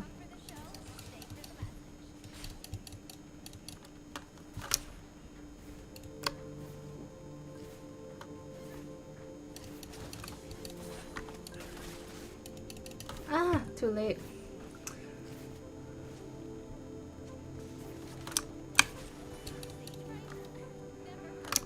Where's Timo? Why did she ward there? We have so many wards. We're gonna see them.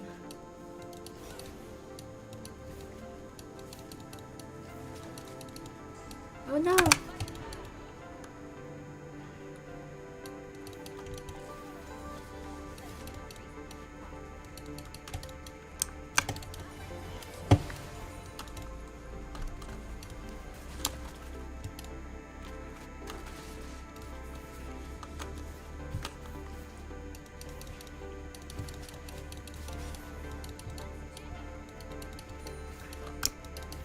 Falling so far behind.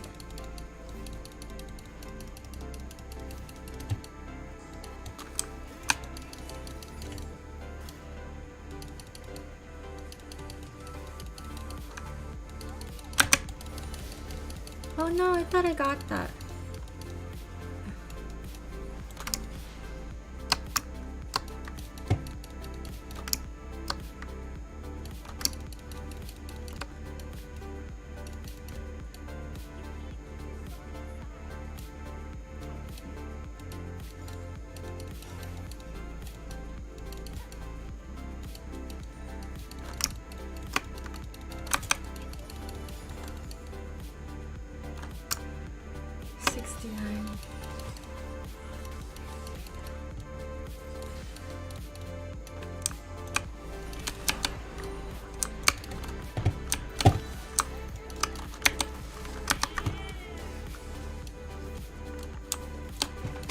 Oh my gosh.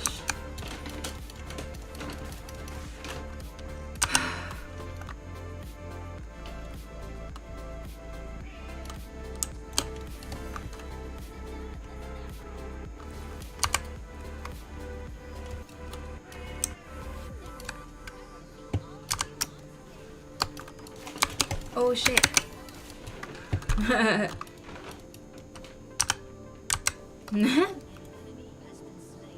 Oh, she's the worst our jungler stuff. So annoying.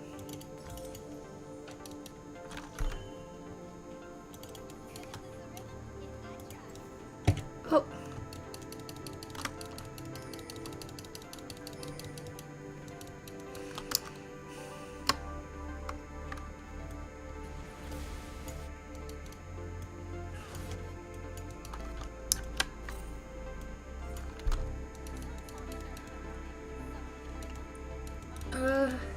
This was such a bad idea.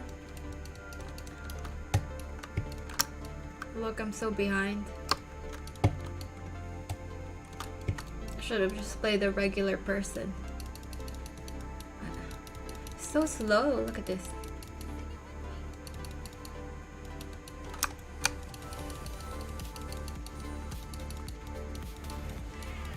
Is he 6 already?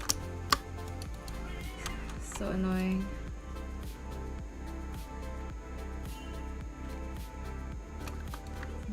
I'm gonna put a ward right.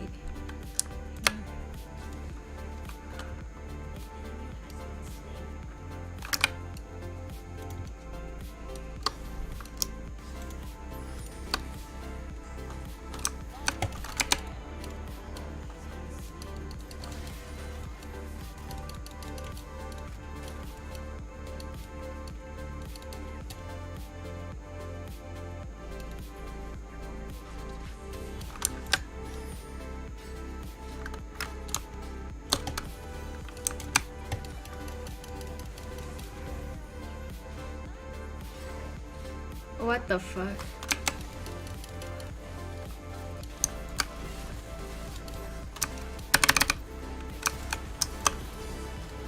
Oh!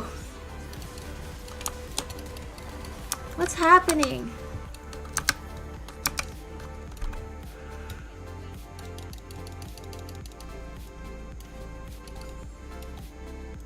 I missed.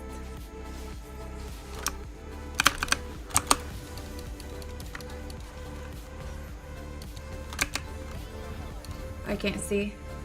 It's okay, whatever.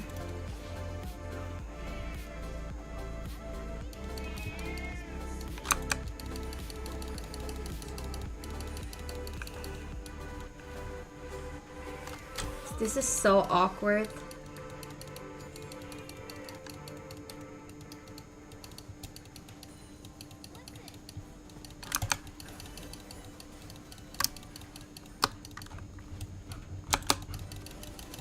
There you go.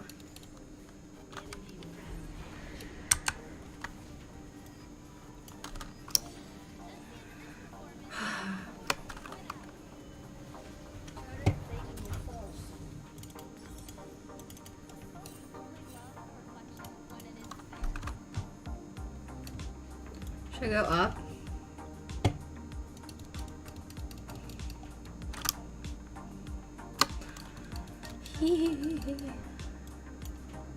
Who's doing well?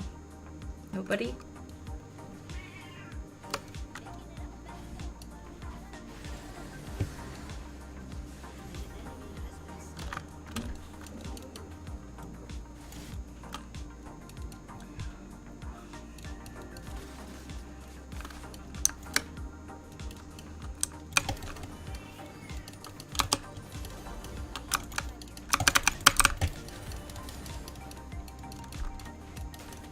Oh. She's a sweeper.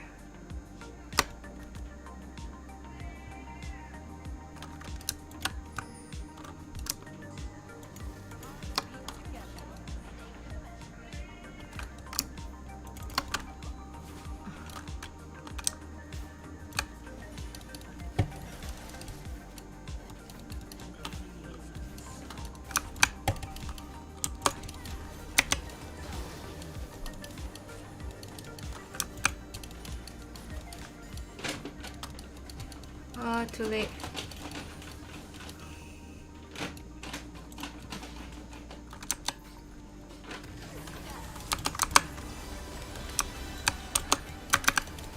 Oh my gosh.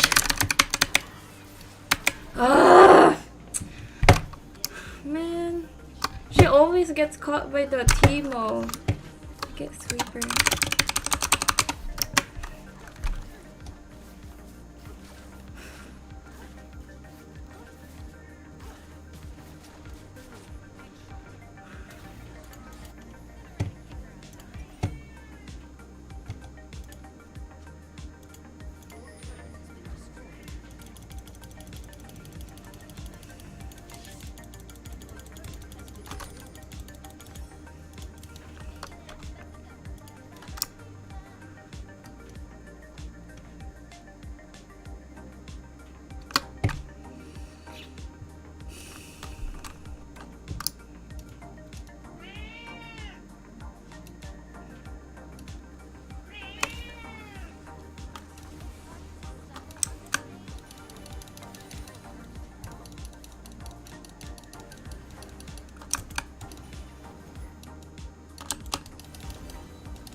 There's a shroom there. No?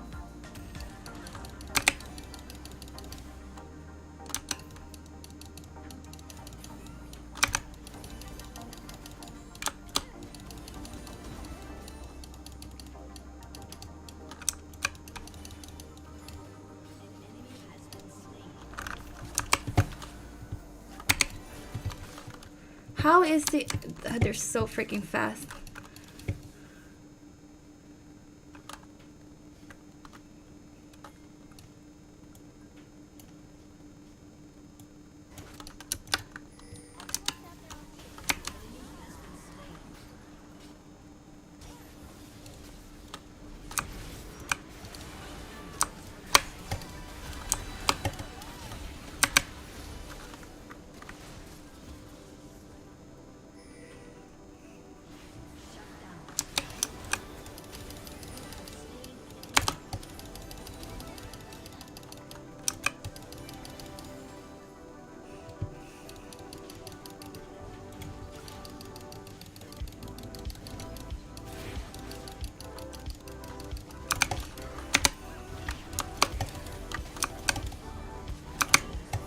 What the fuck?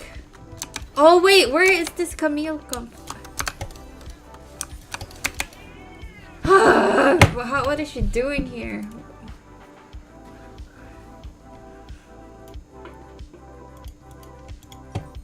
They sandwiched us.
Camille summon.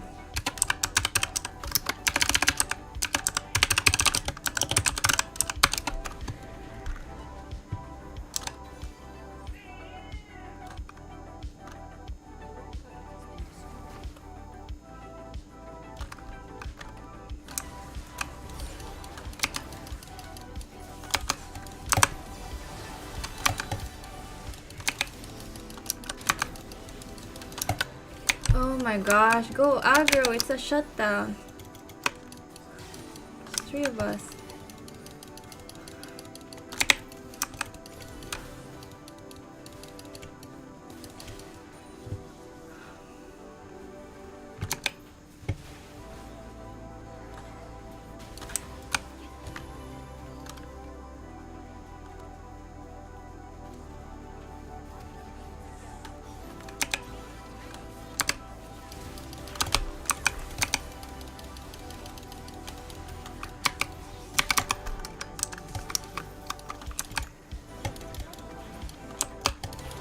Oh my gosh.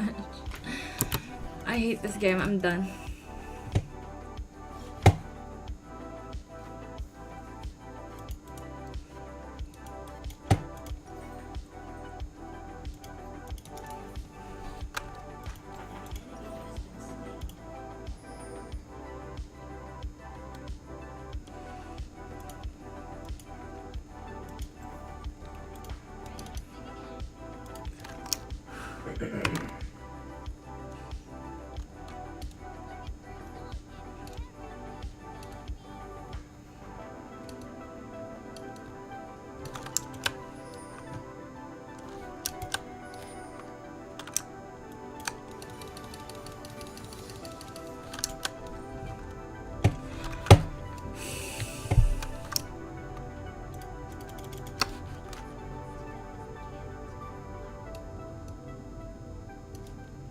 Just farming our jungle for free.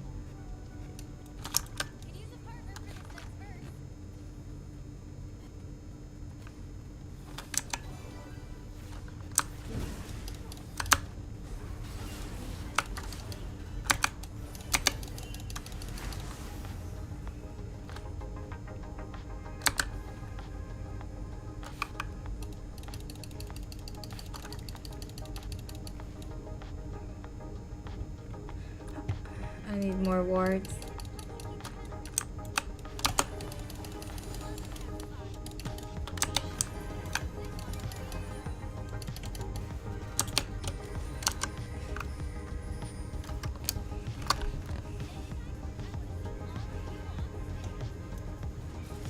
Oh, they're not fighting together? What the fuck? They're all there.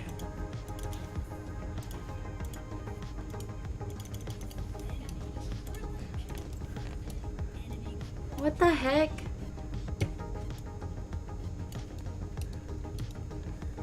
Bro.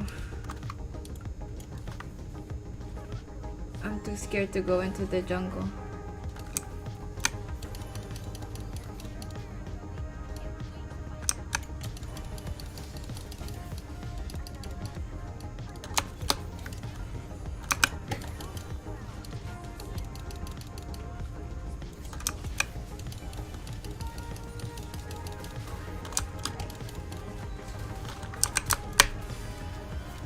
Oh my gosh, it didn't reach him. I'm so bad. I thought it extends, no?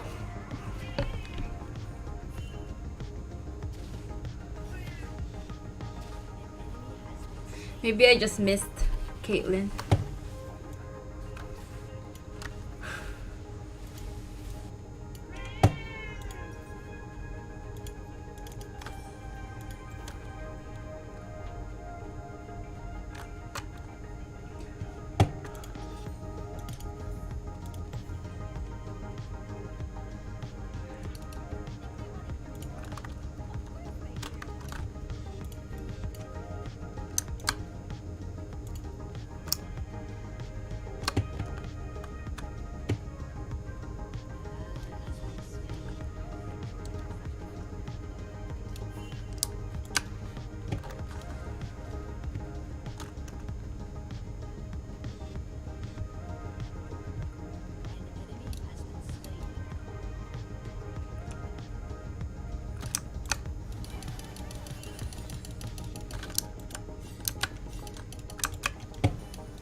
She's too fed.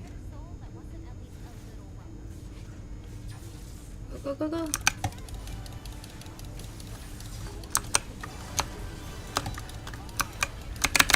Go, go, go, go, go. Oh, she's so strong. Go. Oh, what the heck?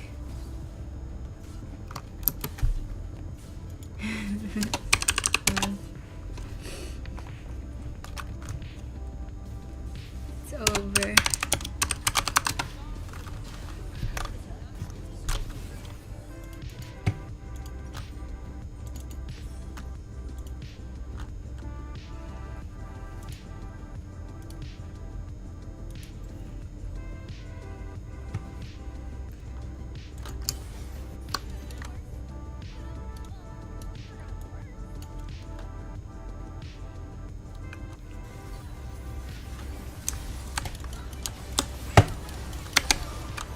Oh, it's coming.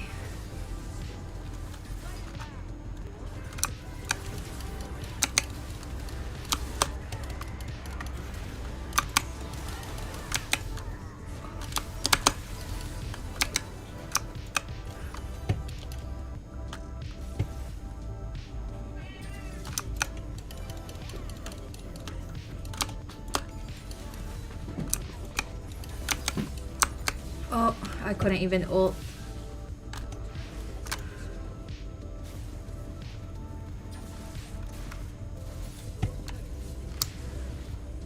Damn.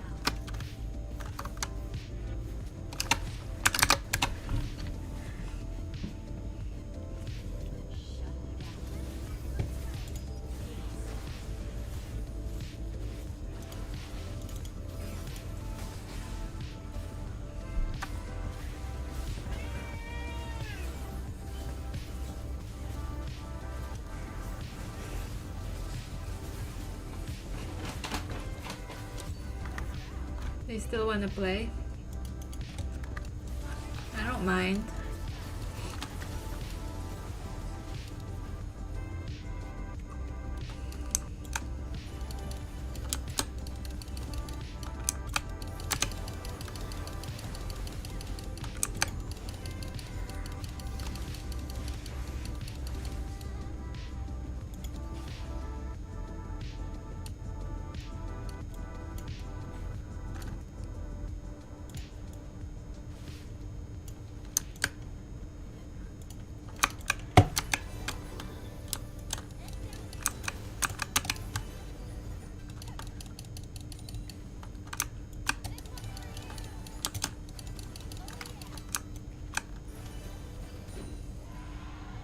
Oh boy.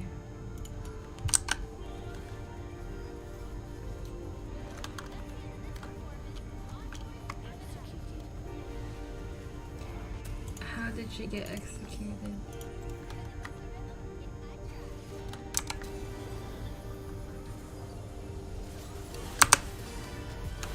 Oh, she's so fast.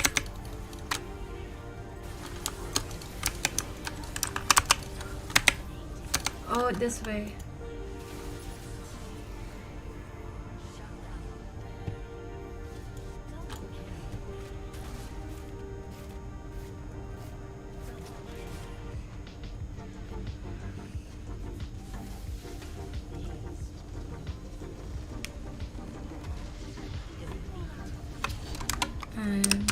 Wait. Wait, there. It would have been.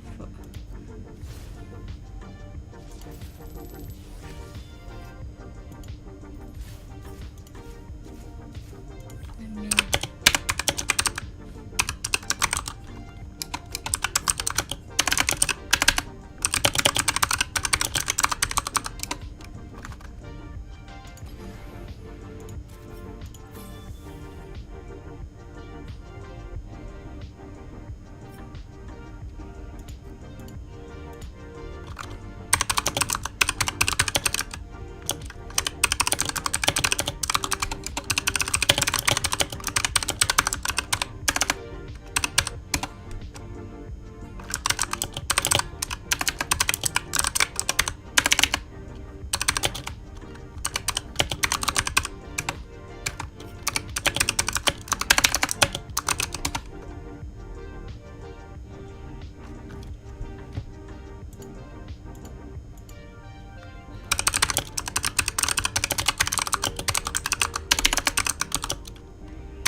Oh man.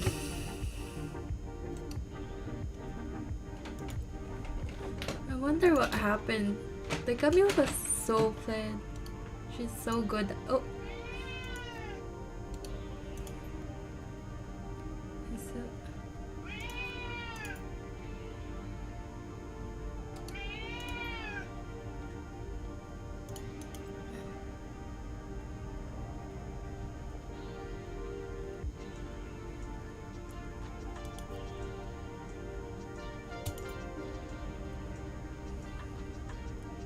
Is it because our jungler is silver? No.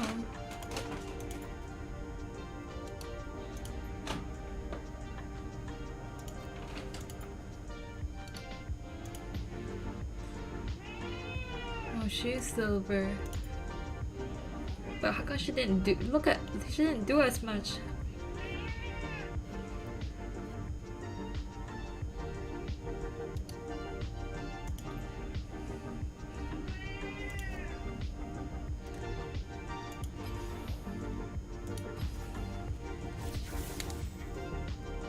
Ooh. Oh no, it's already 1 a.m. Okay, last one.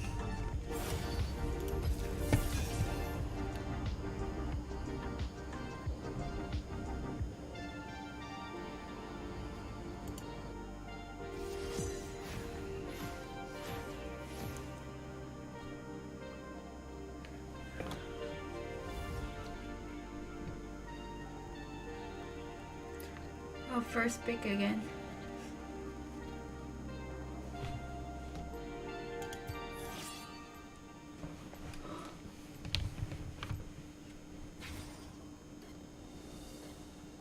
Anyone wants?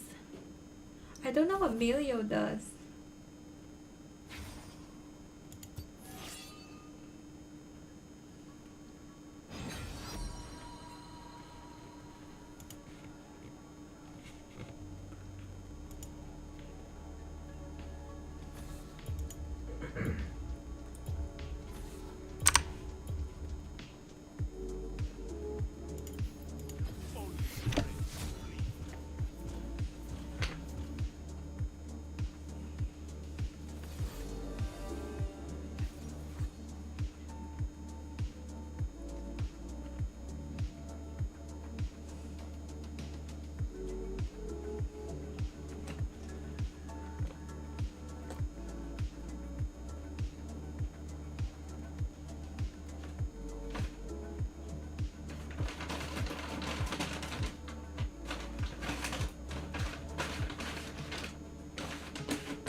Do I want biscuits? Or boots and biscuits?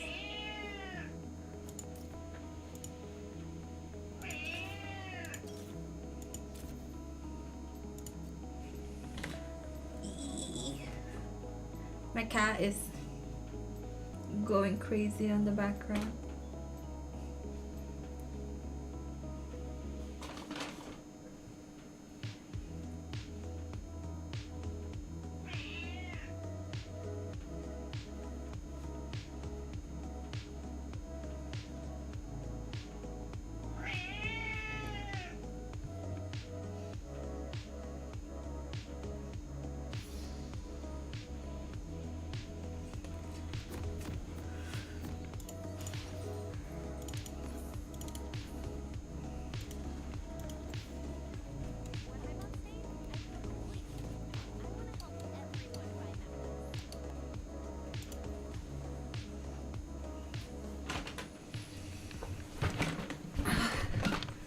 $700.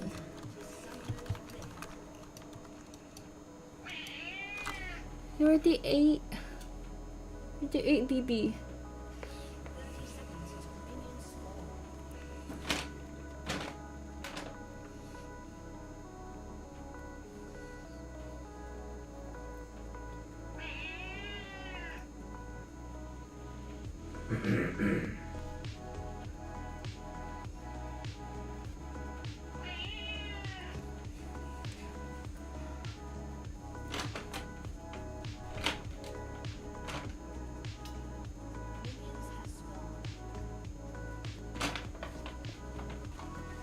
Oh, I wasn't even paying attention. Chandler, can you get the cat?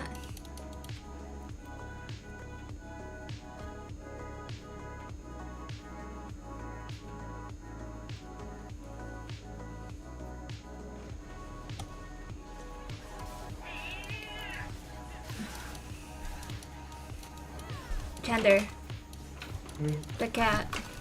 Huh? The cat. She's been bothering me for the past 20 minutes. Okay, I'll just give her food then.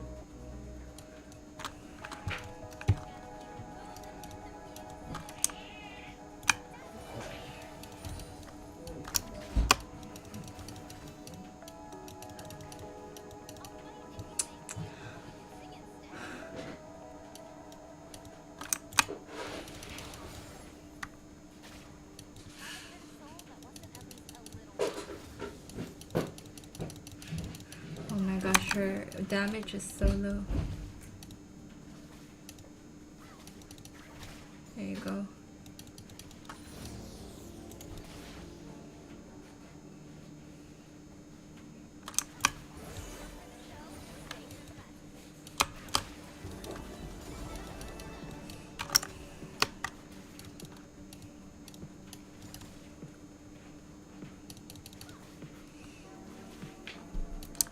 Thanks.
I clicked the wrong one.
I don't know what Milio does. She could have hit the Morgana earlier. Maybe.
How much do I need for this?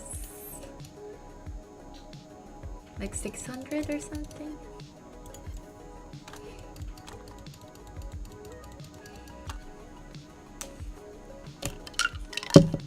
Yeah.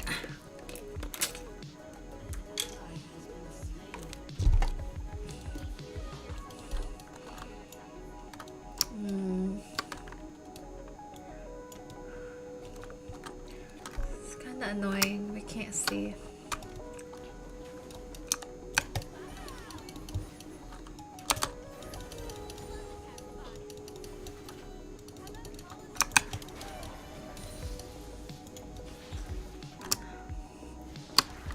I knew it. It's okay.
Oh no.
Ah, I missed it.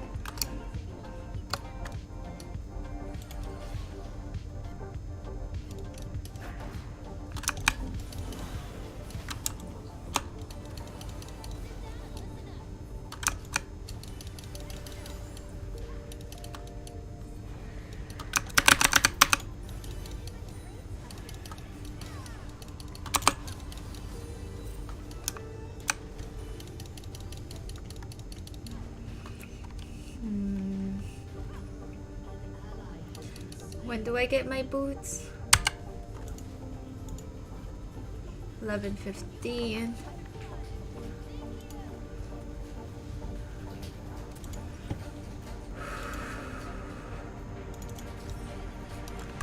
I'll leave some money for when I get my boots.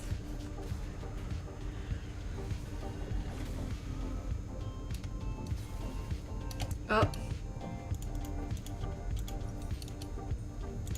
650. What the heck? I thought it was 600. Oh no.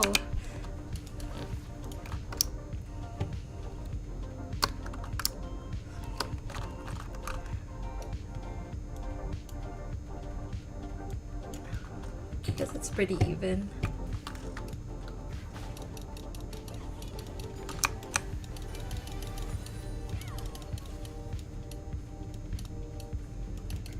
Oh. They got rid of my ward?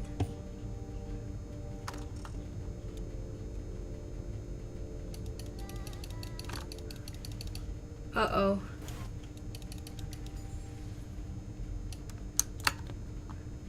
Oh.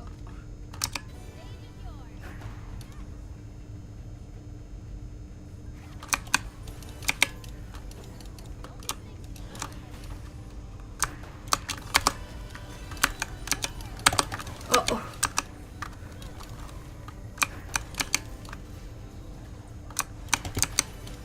Oh. Oh.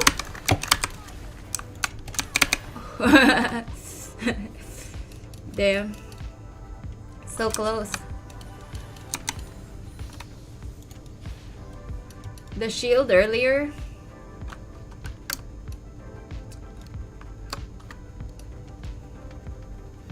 I forgot Neela can jump though. That was pretty scary.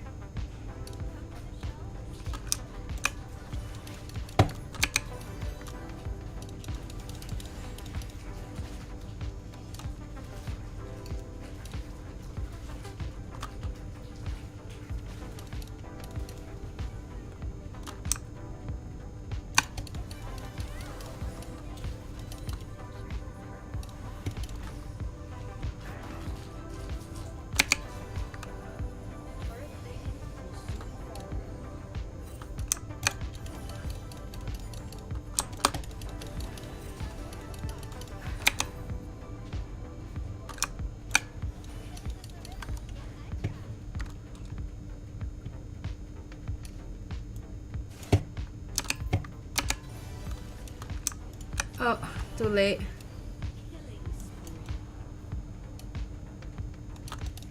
What's going on? What's going on here?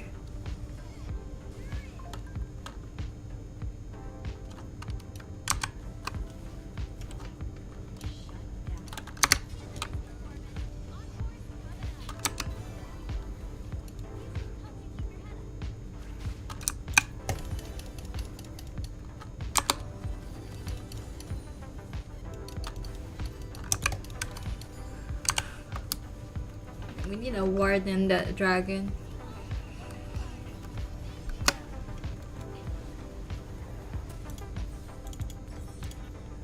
$1,200.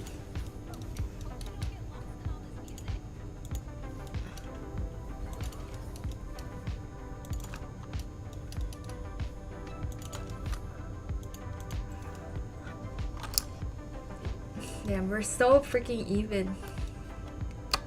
Crazy. But she's level 9 though.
He held on pretty.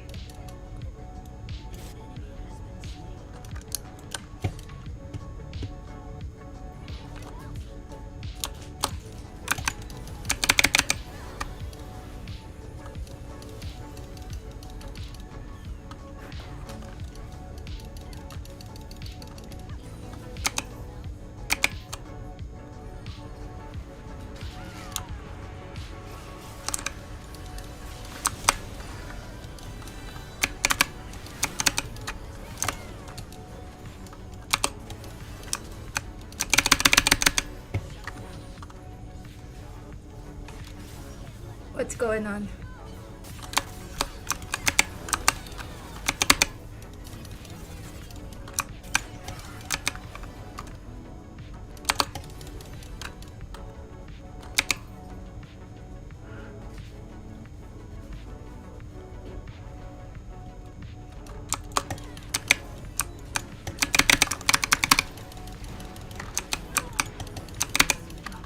Oh shit! She's still there. I ran out of mana.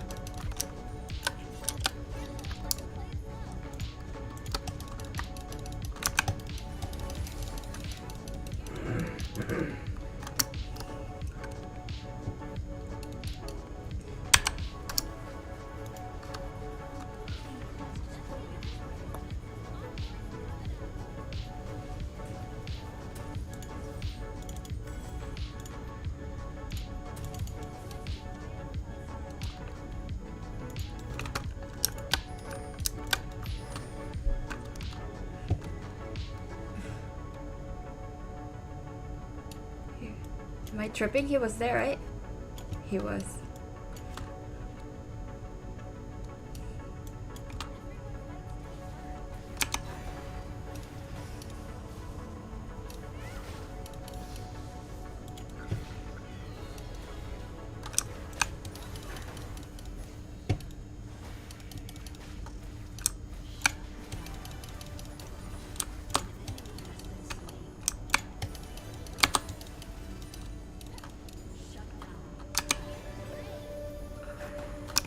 Did we get it? We did.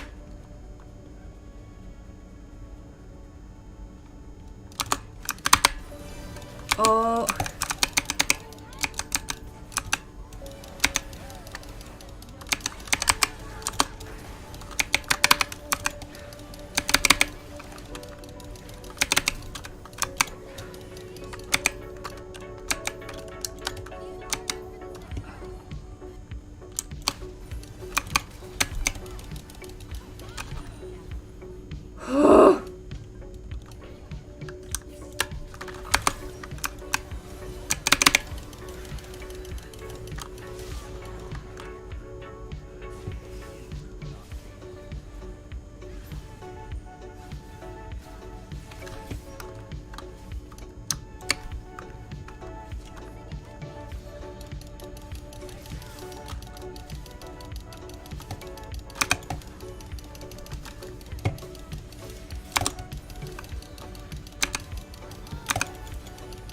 Oh shit.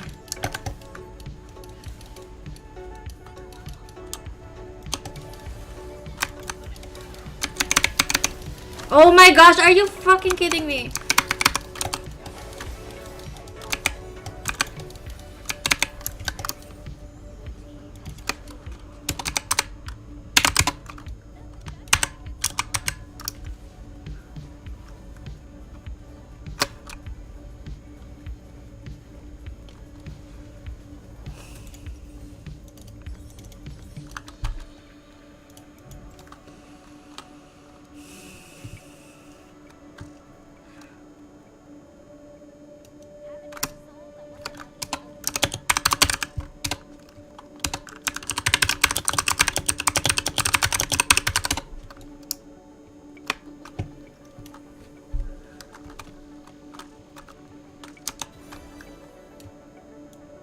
So freaking mad.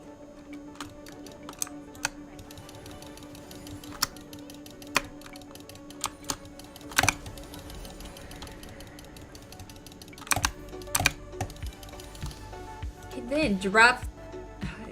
What was he trying to do? Was he trying to sneak it?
They left.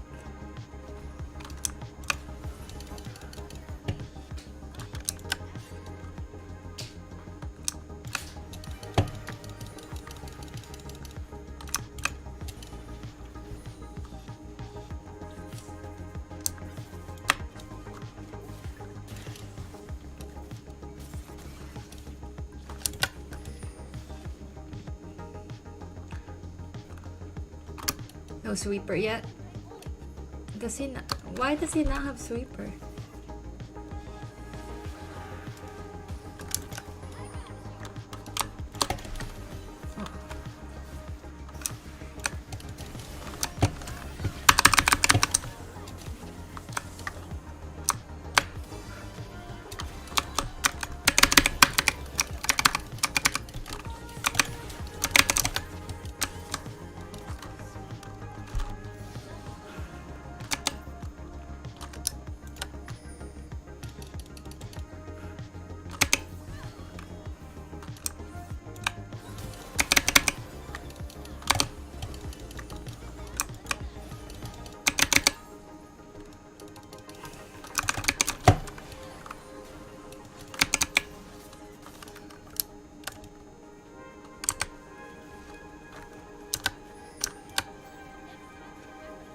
Can he defend it?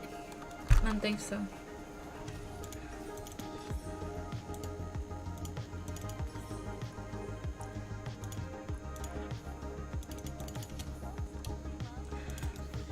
That's my ward though. It's fine. Dragon's about to be up anyway. Ah.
Oh my gosh.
They got...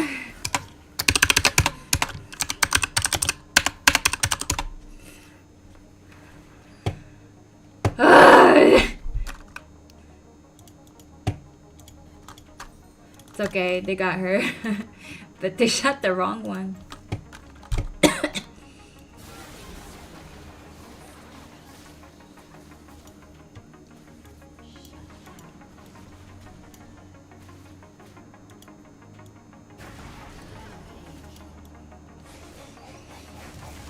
Leave, leave, leave, leave, leave, leave, girl. Oh, close.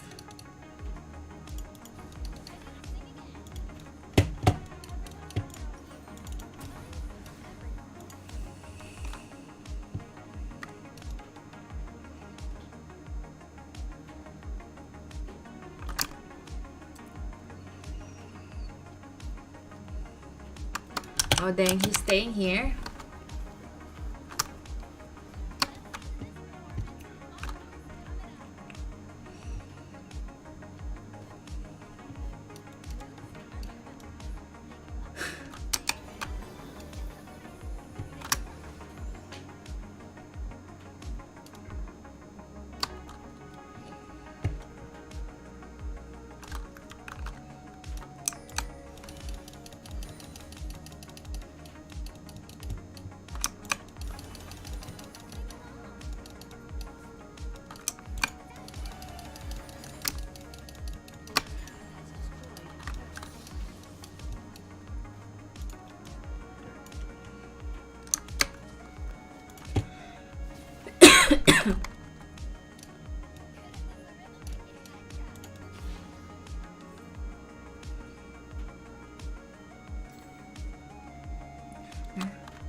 We can do this.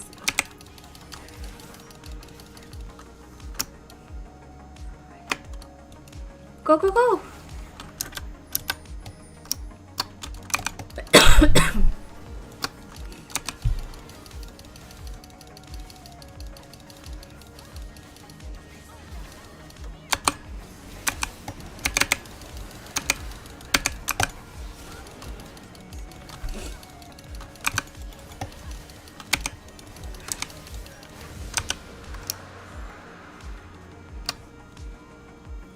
I need...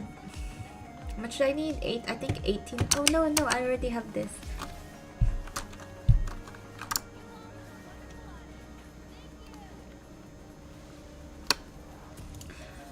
I don't know how to build next. Maybe this? I'm not building any defense items. Maybe I should. Yay! Look at this fizz.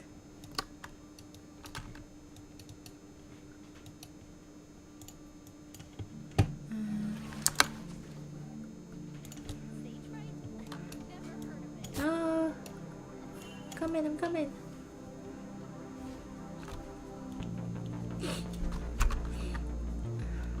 Oh, hold them.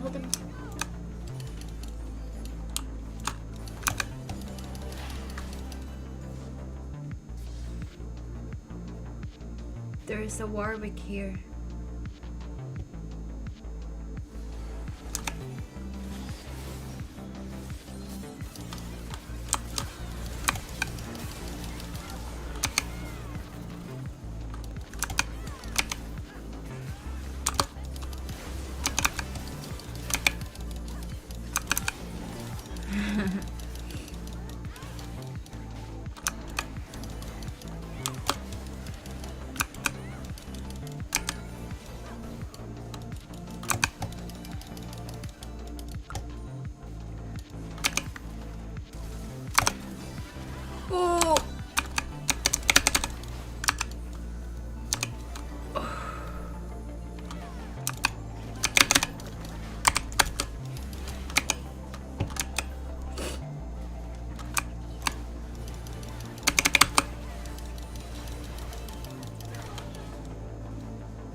Oh, pretty scary. The Nika's still here, no?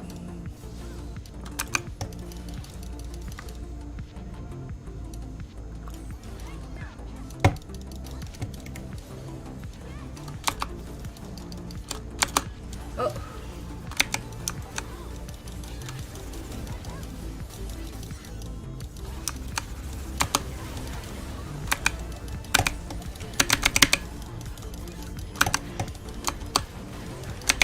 Oh, I don't have any.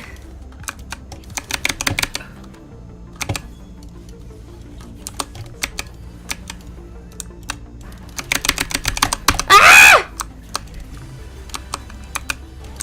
Ah! I'm so dead. That's okay.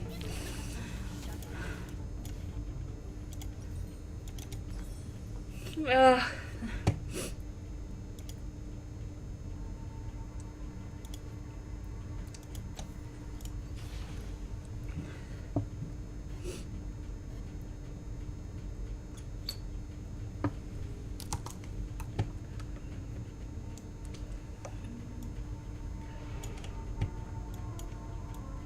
They're warding Byron.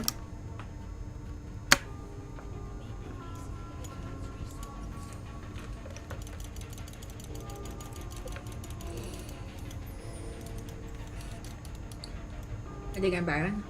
So, Drake's about to be up again.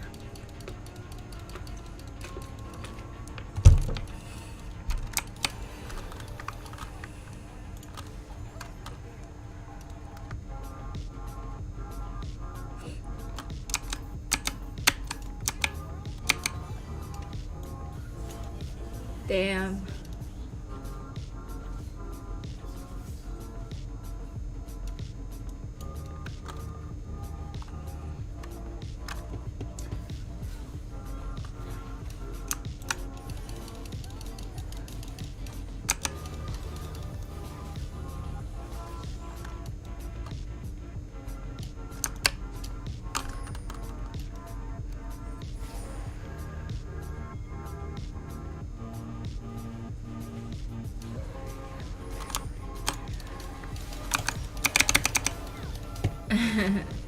It's okay.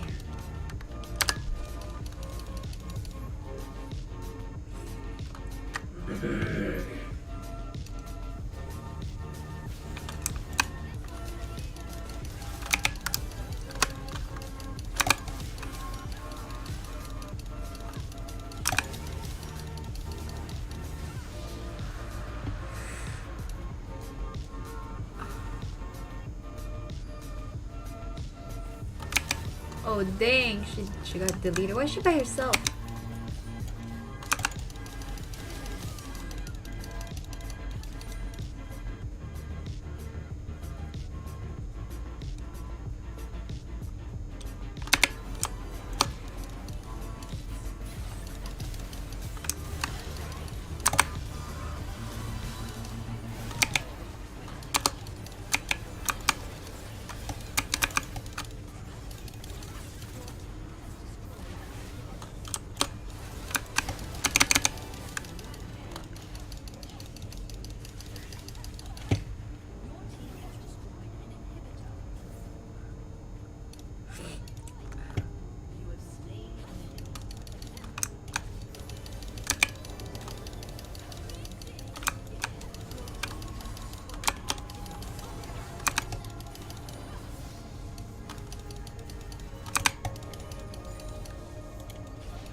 What was that?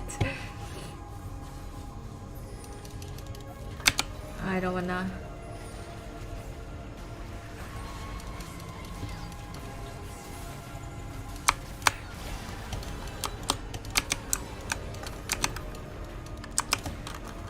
Oh no! Am I the only one alive? No, Kate's alive, but he's not there.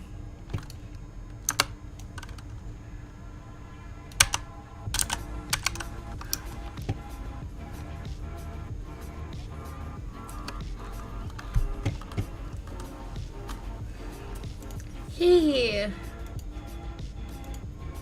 This one.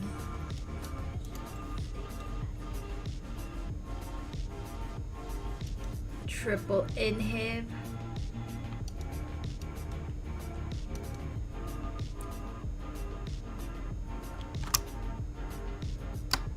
It's about to be up. I'm waiting for my teammates.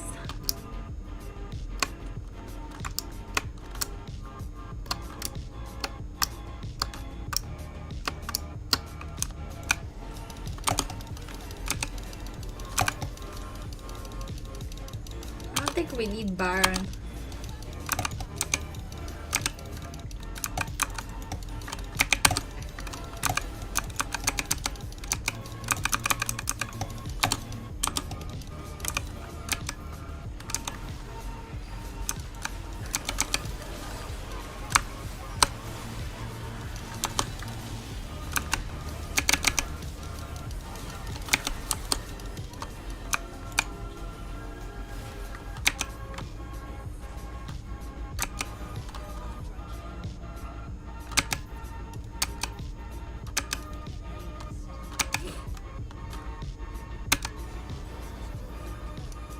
Why did they do that?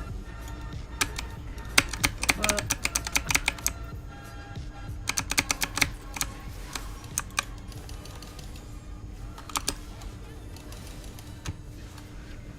okay.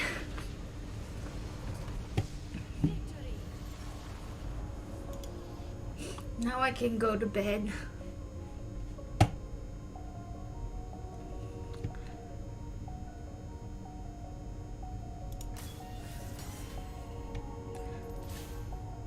What a bronze games are so polarizing.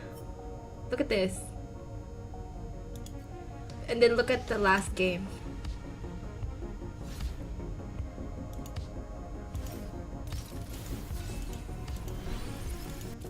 I don't know what those are.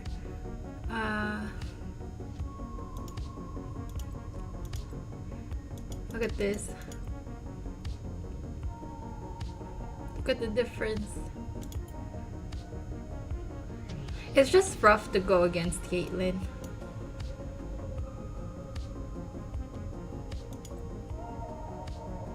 Look at this Camille.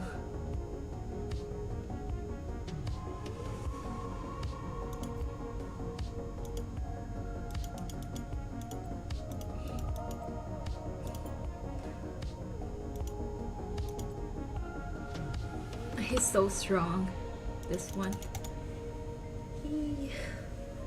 I was so scared of Nico. She was so scary.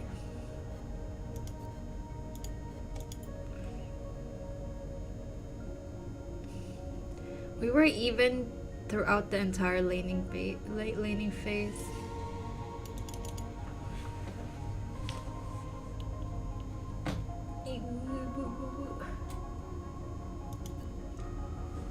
Okay, bye, I'm leaving. That's enough for today.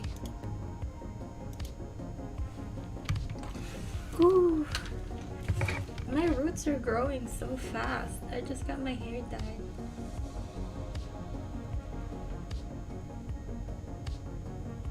It's okay. I'll get them done in January.